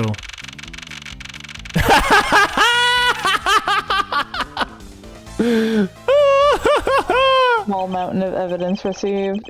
Yes, I see. I'll take a look at them in a bit. You know, our current case is just full of loose threads too, come to think of it. Indeed. These key players of that incident 18 years ago, who happened to get caught up in another incident. The ice sculptures in the winter wing that are perfect replicas of the ones from 18 years ago. The poison... I forgot about this part, actually. Alright, this is a complicated case. There's a lot of moving pieces. Yeah. The two chemicals that were found inside the Pisces statue display case, ubiquium and fuchsium, they formed that poisonous gas mixed together. The victim of the gas attack, Carmelo Gusteau, who is no stranger to the events of 18 years ago, who was still unconscious and undergoing treatment in the medical room. And finally, we came to the body floating face down in the fountain, who kind of looks like Artie, whatever his fucking name is. Frost. This is kind of Artie. Kind of looks like Artie Frost. Who was that? Who died? Do you know? We haven't figured out yet. Okay. And the fact that the ice sculptures had melted, just like they did all those years ago. Wait, hold on. Might be Artie Frost's kid, who was murdered by this guy's kid. The events of the present day would appear to be intimately linked with the events of the past, which means they might be able to help us learn more about what happened 18 years ago. Sounds good to me. Let's get investigating. Ah, fuck you! It's me! Oh, no, you Who don't. wins? Aren't you forgetting somebody? I could have sworn this was my investigation. Eustace is right. I hope you aren't intending to obstruct him in his duties, Mr. Edgeworth. You have no connection to this case. Neither of you do. We actually have people who worked this case and the case before this case. We have people who actually care about this case, and you guys are being fucking bastards. I do not care how hot you are, GAVELLE. Get out of here. I'm actually sick of you. I'm not gonna lie. Listen. All right, Katie, you're gonna hear something that is sacrilegious for me. We haven't seen her in like a long time. I don't give a shit about her right now. Here's the sacrilegious part. Ready? I don't care how hot and how bad she can kick my ass. Get the fuck out of my face, GAVELLE. I am sick of you. There are so many more entries. You, GAVELLE, are this side piece manipulative piece of shit right now who I am so insanely frustrated with. I don't care how hot and how much you'll kick my ass. You have been a thorn in my fucking side because you are actively being a fucking a threat to the truth of what this case is. You have done nothing but attempt to make your fall boy here, who I still swear you are setting Eustace up to fail. This poor idiot kid who can't think for himself and doesn't have the brain cells to realize that he might be being manipulated by a power bigger than himself into falling and failing because you guys need a fall guy, because you guys realize, holy shit, our best prosecutor, who we thought would be a perfect little boy like Von Karma, is actually growing a conscience and growing a spine and standing up for the truth. I am sick of you, GAVELLE. I am so fucking sick of you and your conspiratorial bullshit with this League of Excellence prosecutors bullshit. Like, what was it fucking called? Because I'm so sick of this. The Committee of Prosecutorial Excellence. Which, hey, if you were the Committee of Prosecutorial Excellence, where the fuck were you when motherfucking Von Karma was bullshitting and doing all this fake bull? Like, if you wanted excellence, are you just glazing Von Karma, essentially? Because you haven't done shit to him, but you're coming at me, who has actively fought for the fucking truth for the past, at least game and a half, you know, with Ace Attorney 2 and 3 to a degree, after he came back from dying, you know what I'm saying? But, I'm just saying, GAVELLE, you have been nothing but a very, very attractive thorn in my side. And I am so fucking sick of you and your little bitch boy here, okay? I'm so sick of you both. So much. Sacrilege, I know, but I am so fucking sick of you. Ugh.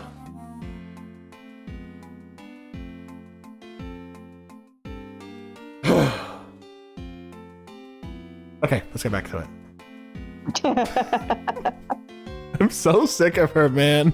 Like I can't even make the joke of like humana right now. I can't.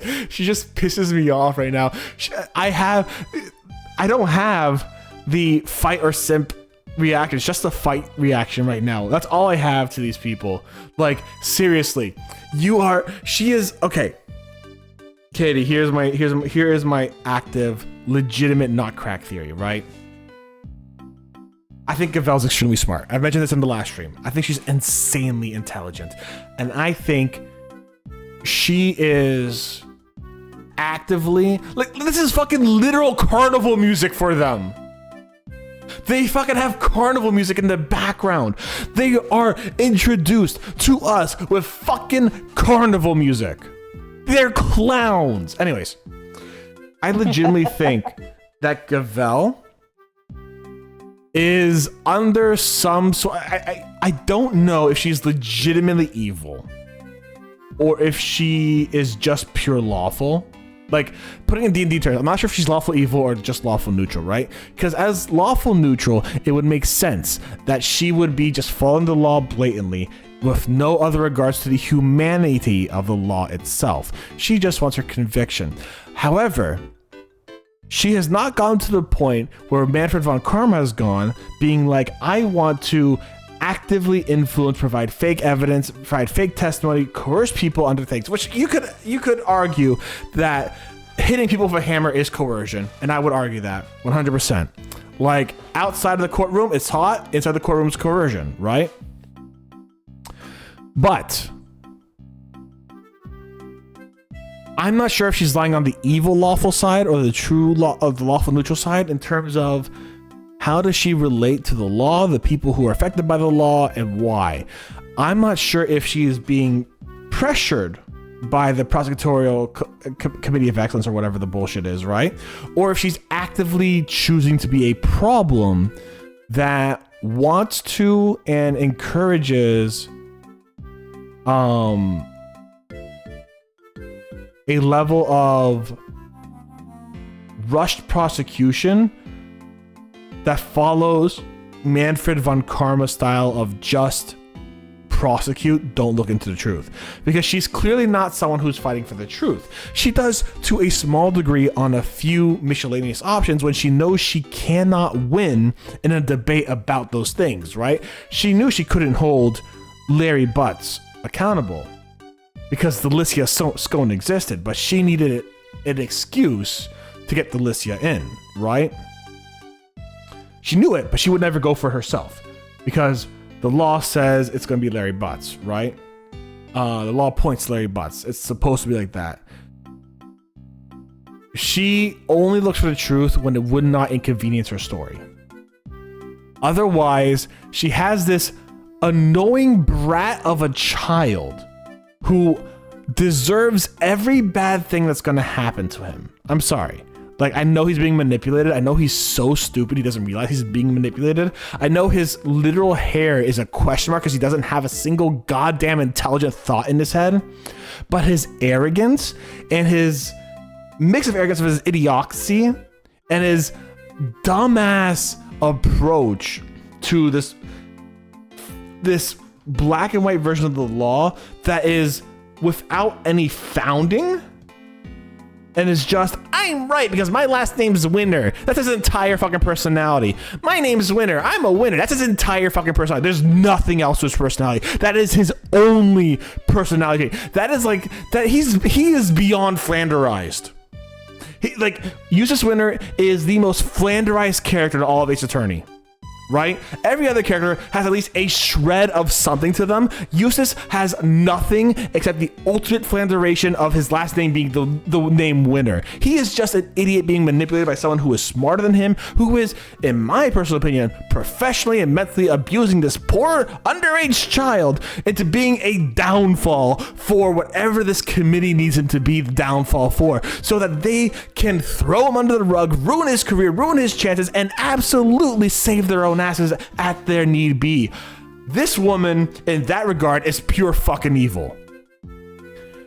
But Eustace still deserves the shit coming to him because he's an arrogant piece of shit. I hate them both. This is a legitimate hatred at this point. I do not care. You could send me all the hot dommy mommy photos of GAVELLE on the Discord or in DMs. Don't do that. I don't want viewers sending me that kind of stuff. Please and thank you. The instant regret. Yeah. I could go and find all the hot dommy mommy photos of her that I could find. I bet you there's at least 3. I bet you she has more than April May. I think she has more than April May on Rule 34. I'm going to call it there, but I'm not going to check it on stream. But I'm just calling it there. I think she has more than April May on Rule 34. However, that's not going to change how much I fucking hate her. I fucking hate this woman. She is, I can't joke about simming for her right now. Like that, she pisses me off so much. She just comes in every time and says, oh, you're actually gonna do something responsible? Well, I'm gonna get your prosecutor's badge fucking thrown away. It's like, bitch, please. You've threatened that so many times, and you know each time I overcome your bullshit and that I'm able to prove you wrong. The only thing that's happening is I'm doing your fucking job, and you need to fall guy that you are abusing a poor child. Holy shit. This is literally like fucking child abuse. She's abusing a child into like ruining his entire future and career, making him a non-credible person, making it so no one will ever hire him in the future ever. Because he's gonna be like, oh, what's your previous job experience? Oh, I worked under the GAVELLE and I ended up doing this prosecution thing and I'm an idiot. And they're like, wow, shit, we're never gonna hire you, you stupid, dumb kid. You are going to be a failure for the rest of your life because of how GAVELLE set you up. And that's horrible. GAVELLE is an evil monster for that. And so is that whole prosecutor committee of excellence bullshit. They're fucking evil. I don't care. They're ruining this poor kid's life because he's not set up to do this shit. They're just like, here's a badge, have fun and piss off Edgeworth. That's his entire thing. I'm winner, I'm winner, I'm winner. Winning, give me a prize. Fuck you. I got really mad there. You got insanely mad. Are you like okay? Fine. She's just pissing me off. Listen. Literally shows up, pure rage. I'm coming off the high that was a fantastic scene between Miles, Eddie, and Gregory. I came off the high of what is the emotional high of this case, right? Understanding that we're going to be completing we're gonna be finishing the fight, for lack of a better term, right? We're finishing the fight Halo 3 style, you know what I'm saying? And then this bitch comes in with fucking bitch boy McGee over here, who she's actively ruined the future of, and he's not helping himself in any way, shape, and or form. He's 17 years old, don't get me wrong, so he can't really do much. Like, if you're fucking screwed by the adults around you your entire life, you're screwed by the adults around you your entire life. You can't do much. Like, I hope this kid gets therapy and becomes a fucking, like, decent human being in the future. I do not think there's anything that can happen in the next two cases that would make me be in any way, shape, and or form considerate to the situation that GAVELLE's in. Eustace, I might be able to be considerate of, solely for the reason that he's a child. And I think he is still being used by the Prosecutorial Committee of Excellence. That's the only thing. And I'm not gonna be considerate of him as a person. I'm gonna consider him as a situation. Right? As a person, he's dead to me. He's fucking dead. I will be glad to see him never in law again. I will be glad to know that in the time of Ace Attorney 5 and 6, he would have been disbarred and thrown away and never be there. He'd be in fucking Amazon shipping warehouse. I don't fucking care. But he wouldn't be anywhere near the law. That I'll be happy with. I'll be sad for him on the situation for being set up like that. But I'll be happy that he as a person is nowhere near the fucking prosecutor's bench ever again. GAVELLE needs to be fucking arrested. I don't care. I don't care. What? Nothing. No, say again? I just said bet. Yeah. No, listen. Are you saying bet that I'm not going to find some way to like... I'm saying bet as in the slang term bet. Are you saying bet to me saying that GAVELLE needs to be arrested, or that I will not find any way to like... in the next two cases? I won't say anything more than God damn it! All I'm saying is GAVELLE feels insanely corrupt. I went from goddamn this hot dommy mommy could kick my ass and I would worship her at her feet, to fucking hating her. I really have. I don't think I could, like, I'm still gonna meme about it when I can, but she came at the moment where we're at our emotional high of understanding Gregory's legacy and seeing that Edgeworth and Eddie are, like, literally, he goes, hey, your old Uncle Eddie. Like, holy shit, that is such a sweet moment of him saying, I'm accepting you as family. That is like, that is Eddie saying, you are, to me, my nephew. You know what I'm saying? And that is, like, such a sweet way to go from, like, Eddie, I hate you for what you became under Von Karma to I love you who you are now and the man you've become. That is such a beautiful moment ruined by, I'm here, I'm the winner, yeah! Fuck you, winner. They ruined a good moment. If maybe they had waited until I got into another room and that moment had passed, I wouldn't be this angry, right? If maybe they'd let that moment breathe and let me have this beautiful family moment. We just came back from a break, to be fair.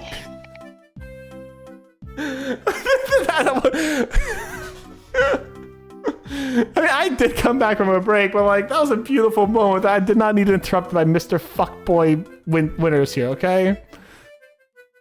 Let's go. What am I guilty of now?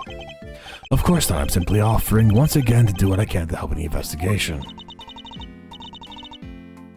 Your offer is duly noted and duly declined. Fuck you.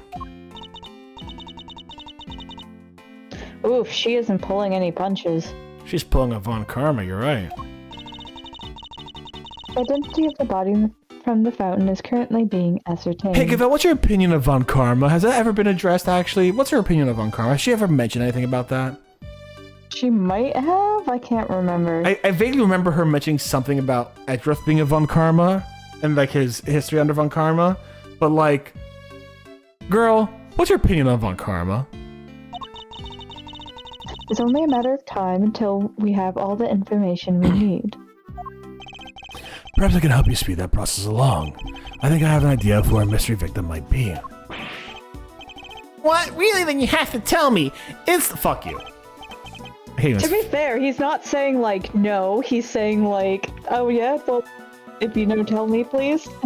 No, I get that. I'm sick of him, though. The Katie, I don't care that right now he's not being the worst human he's ever been, and he's been worse in the past. There's still a pattern to his behavior of, you have to tell me, it's the law, I'm the bestest boy. No, you're not. You're a piece of shit who's being manipulated by a bigger piece of shit. Very well. Maybe it isn't just the ice sculptures that have resurfaced after 18 years. Somehow he's still fucking alive. The body of the fountain may also be a visitor from the past. This is just a somehow Palpatine returned. I believe the body in the fountain is that of the man who was murdered here 18 years ago, Mr. Artie Frost. What? You're saying that was poor Chili Winks? Wait, who the hell is Chili Weeks? Or Artie? Or whoever it is you're talking about? See, this one makes sense, okay? That makes sense. This? Okay, cool. Eustace, you're not on thin ice here. I accept this line of inquiry from you. Artie Frost was a famous sculptor, Eustace. Although he was better known as Paul Halik. The sculptures on display here are all his works. No way! Sounds like he did well for himself. Always good to encounter a fellow with... Now I hate you.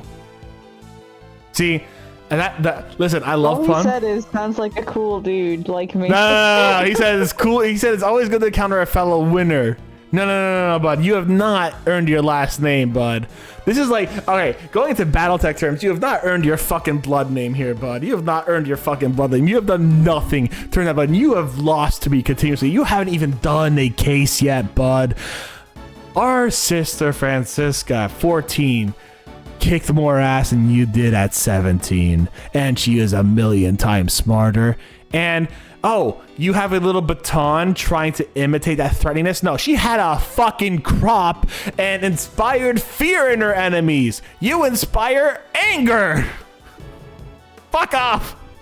Trying to be like, oh, look at me. I have this thing in my hand that I'm hitting against my other hand. And that's supposed to evoke a level of threatening aura that has been around because every prosecutor like Von Karma and Francisca has had, or Von Karma didn't have it, but like Francisca has had something in her hand that she's kind of hitting on her other hand, like the fucking riding crop. And we're supposed to be evoking that image. No, you can't fucking do that. You were nowhere near as good as her and you never will be. Even at the age of 14, she'd kick your ass at the age of 50.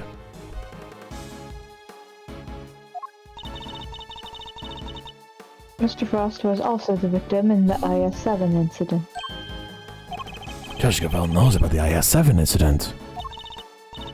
Mr. Edgeworth, the IS-7 incident is an 18-year-old case. And according to our police records, the victim's body was recovered and an autopsy duly carried out. Sure, that's what the records say, but the records can't always be trusted. What are you insinuating? Well, the records say stuff like body totally recovered, the defense back then begged to differ. Not that it stopped the prosecution from shutting them down hard, of course.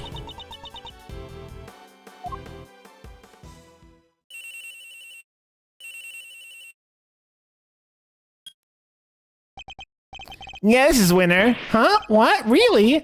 What is it? Oh. What is it, Eustace? The body. We got an ID. Some sculptor named Frost or something. So I guess Edgeworth called it? Goddess of Justice. So my father's deductions were right all along.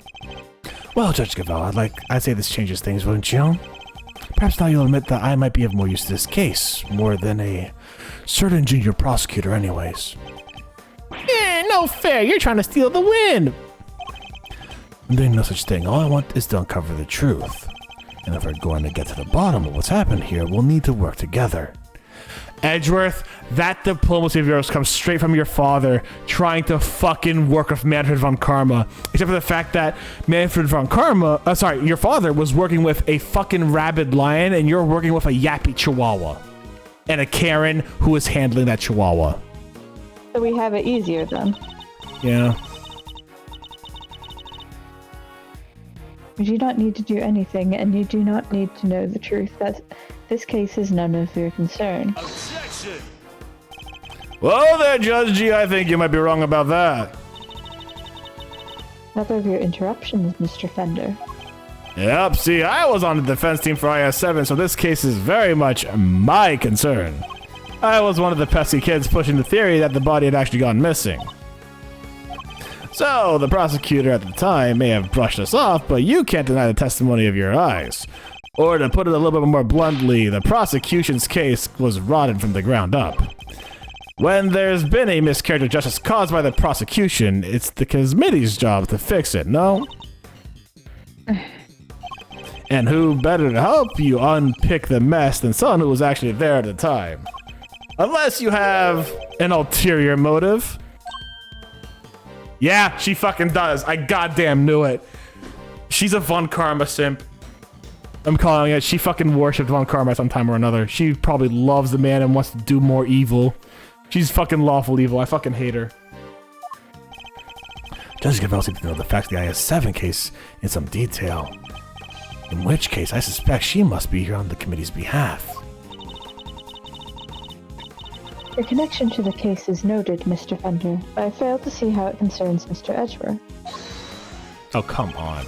He's the son of the original defense attorney and the protege of the case's lead prosecutor. And if that's not enough for you, he was at the trial too. I think it's just possible he might have a little something to bring to the table, don't you?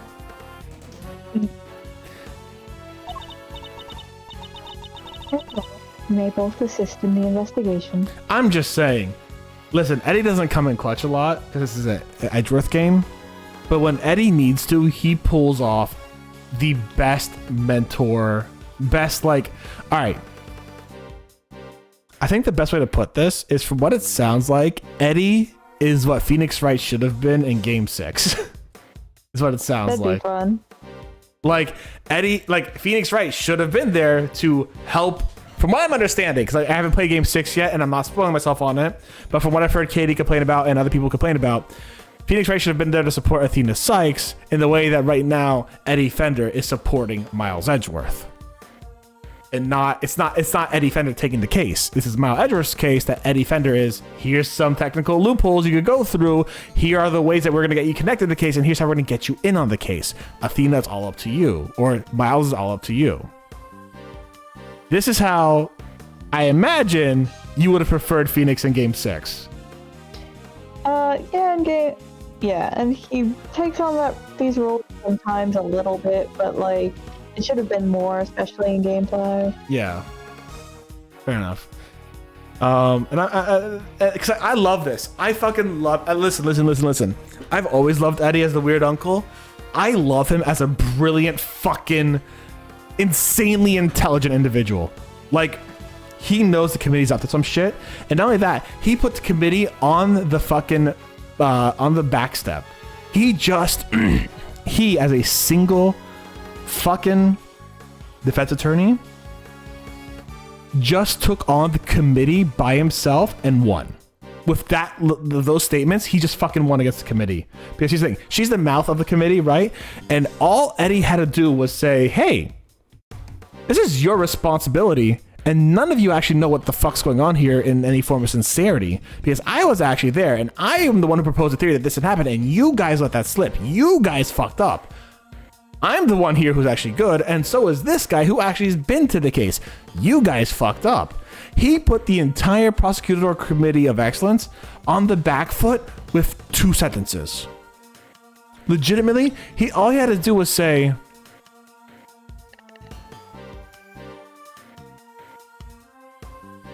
yep. I was on the defense team. This is very much my concern, and I was the one pushing that the body had gone missing. The prosecutor may have brushed us off, or put it bluntly, the prosecutor's case was rotted from the core, and that is your job to fix it. He had a paragraph where he took on the entire committee. Because, I mean, not literally the entire committee, but the mouthpiece of the committee. The strongest, most public figure of the committee. Maybe not the strongest, but the most public figure of the committee. It's like this guy went up to Jesus Christ and took him on. Oh. You know what I'm saying? Because, like, Jesus Christ is kind of like the mouthpiece of the fucking, of the dude God. You know what I'm saying? He's kind of the mouthpiece of God. He just went like, Jesus, what the fuck? You know, like, didn't your dad just kill a whole bunch of, like, innocent people that one time and kids? You know what I'm saying? I think we've gone off the rails. Yeah, no, he's not that good, but like, but you get what I'm saying. Eddie just went up against a fucking mountain, and the mountain quaked for a second. The mountain quaked in front of Eddie. That is like, he looked into the void and the void shuddered for a second. You know what I'm saying? He walked up to Eddie pulled off the biggest dick move in all of Ace Attorney so far. I don't think there is a bigger dick move than this, except for, actually, you know what? The great Ace Attorney, that last guy, the chief of police, accusing him of murder, that was the biggest dick move, actually. So this is the second biggest dick move I've seen in this game's franchise so far. They're sticking off on Karma? Okay, that makes sense. That's a big dick move, but it's not the biggest dick move. That's not all the prosecutor committee, you know what I'm saying? Mal Karma was a loner, and I fucked him up a lot. The other games didn't have anything that big either. I mean, you could say that Phoenix going to, like, fight for the jury system is a big dick move, and I would agree there. But, like, no, I wouldn't say it's like a bigger dick move. No. The biggest dick moves were from, what was the fucking chief of police's name in Great Ace Attorney again? Strongheart? Yeah, was accusing Strongheart of murder and then getting him on trial. That was the ballsiest move ever in this fucking franchise. This is the second ballsiest move, and it's such a subtle move, and I fucking love it. Holy shit. Amazing. Fucking Fender, you are beautiful. I would kiss you, my man.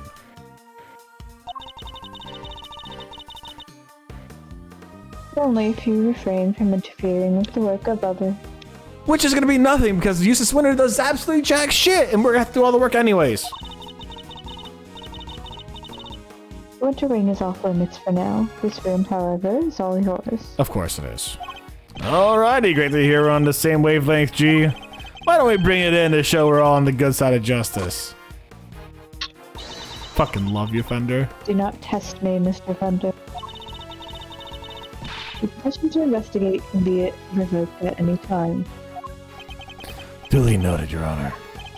This is a turn up for the books, huh, Milesy? We get to do our thing after all. Thank you for your measurable help, as always. No sweat. Besides, I was mostly doing it for me. Okay, I'll be investigating my own things, so just holler if you find something interesting. I will. Yeah, because all the other wings are still open. Well, okay, shall we? Heck yeah, let the investigation commence. We're still unclear on 2 key facts. How Mr. Frost's body came to be where we found it, and the source of the ubiquium. You're right, we need some more intel. Indeed, let's focus on the ubiquium first and foremost. It's used in stuff like dish soap and paint, right? Correct, it's also bright red in color and has a distinctive minty fragrance.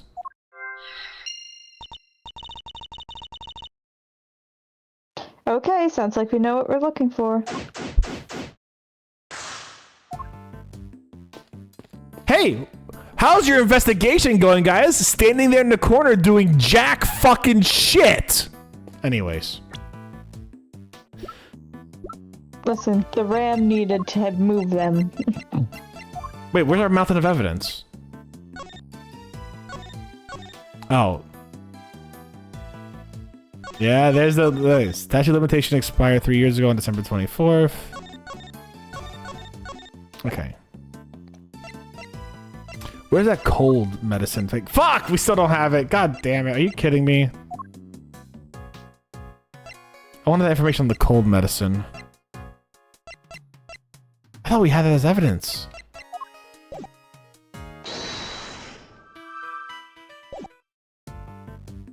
We'll probably talk to Delicious Scone and then end it there because we only got 10 minutes actually. We could end it here. I still gotta get used to my fucking new sleep schedule anyways. So I think it's a good time. It might be a good break point before we get into anything. Yeah, exactly. Because I don't I got really heated, huh? You got extremely heated. You were the most pressed I'd ever heard. The most what? You're pressed. Pressed, okay, yeah. Oh man, I got heated, buddy.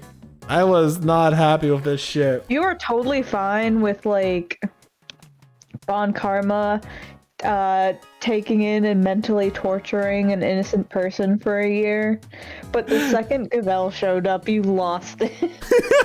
Well, here's the thing, right? Here's the thing.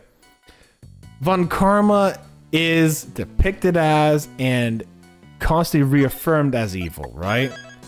Gavelle is trying to affirm herself as justice and law under a goddess's holy wisdom or some bullshit like that, right? She is trying to say that she is, in one way or another, like, not correct. Correct wouldn't be the right word, but on the path of justice, right? Her entire character is, I am a judge for this prosecutorial excellence board.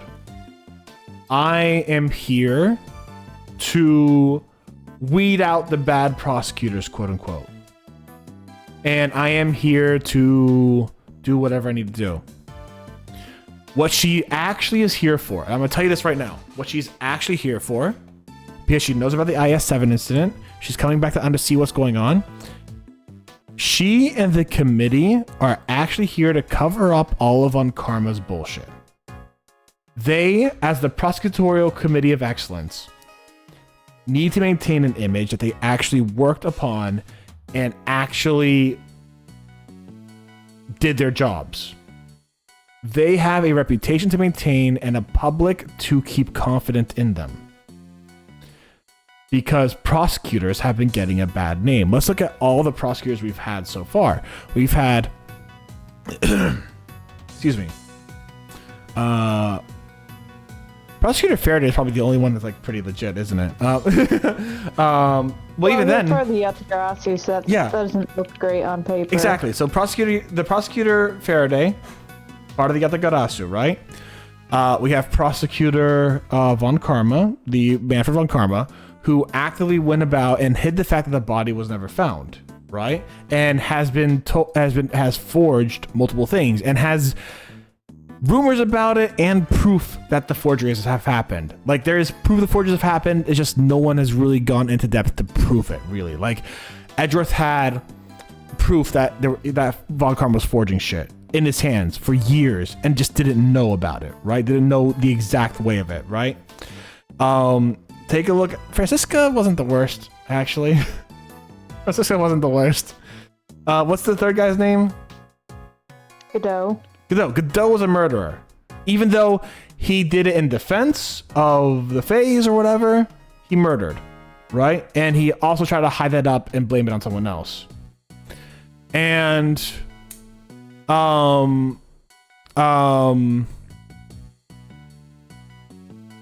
Miles, who was also accused of following Von Karma's footsteps until essentially the Matt on Guard case, where he fucking worked for the truth alongside Phoenix Wright. The only person in this universe. Oh, don't even get me started on Winston Payne, who's just annoying.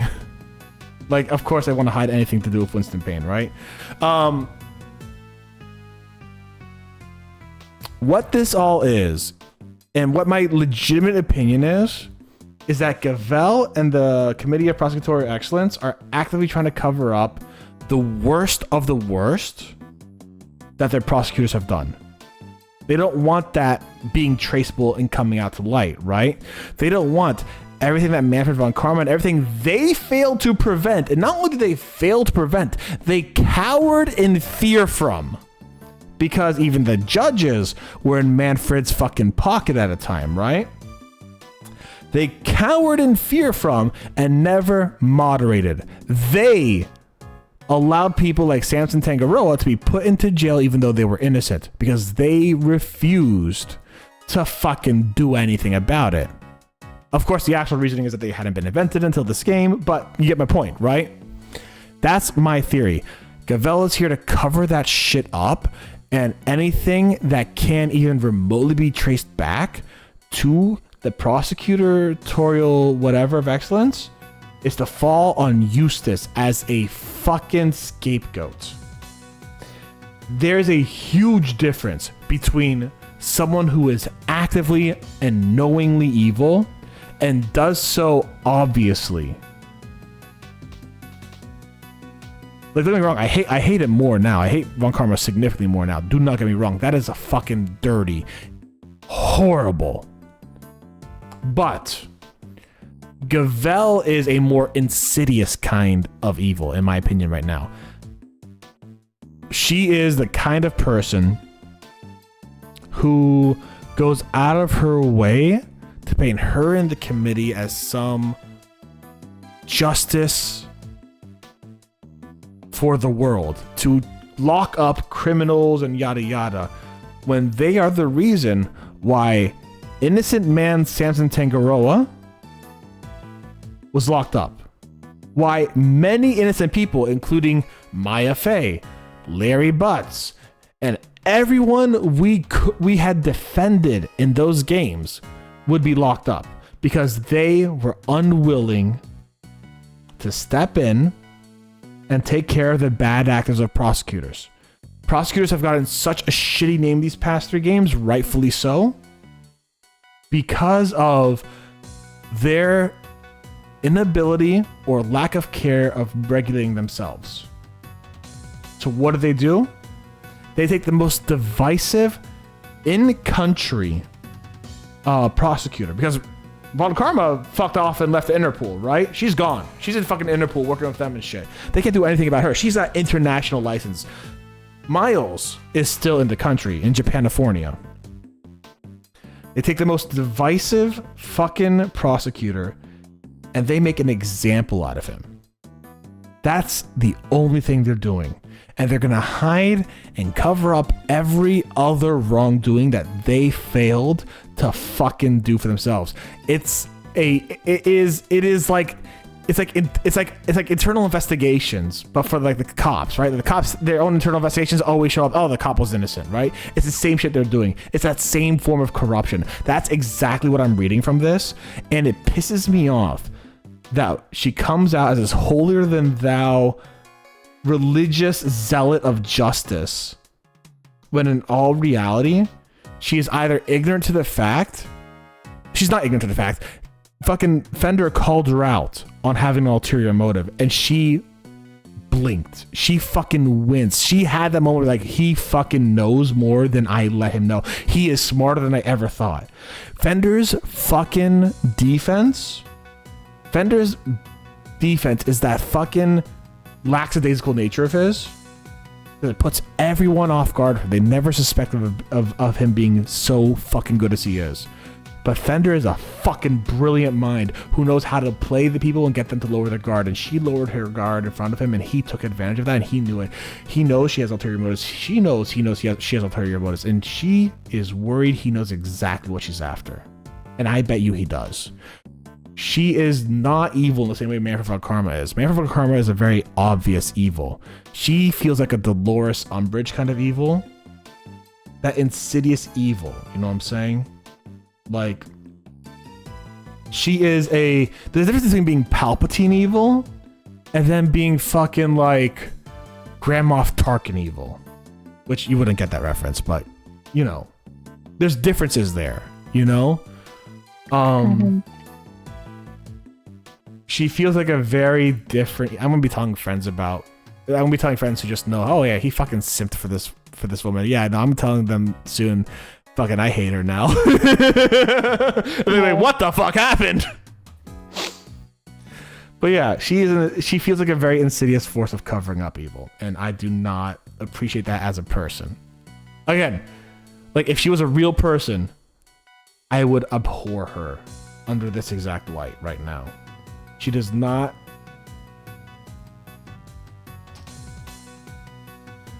She has only confirmed with me that she is part of this conspiracy. And maybe in the next 2 cases, we'll find out she's not. But boy, but she's helping some kind of fucking cover up. That's all I'm saying.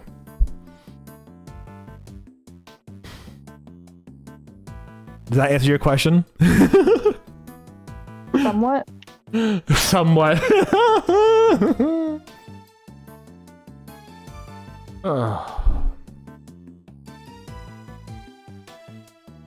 Oh man, that's so much fun with Turnabout Universes one day. I'm gonna put in, what if Gavelle was a decent person? We have to finish the game first. Yeah, we have to finish the game first. Alright. Alright, if you're watching this on YouTube, everyone, if you're in chat, say goodbye to YouTube. But if you're watching this on YouTube, thank you very much for watching as always. I greatly appreciate it. Thank you for taking your time with us today. Anything you want to say? Nope. Alright, YouTube, stay safe, stay Botanist Cool. We'll see you soon. Bye, YouTube.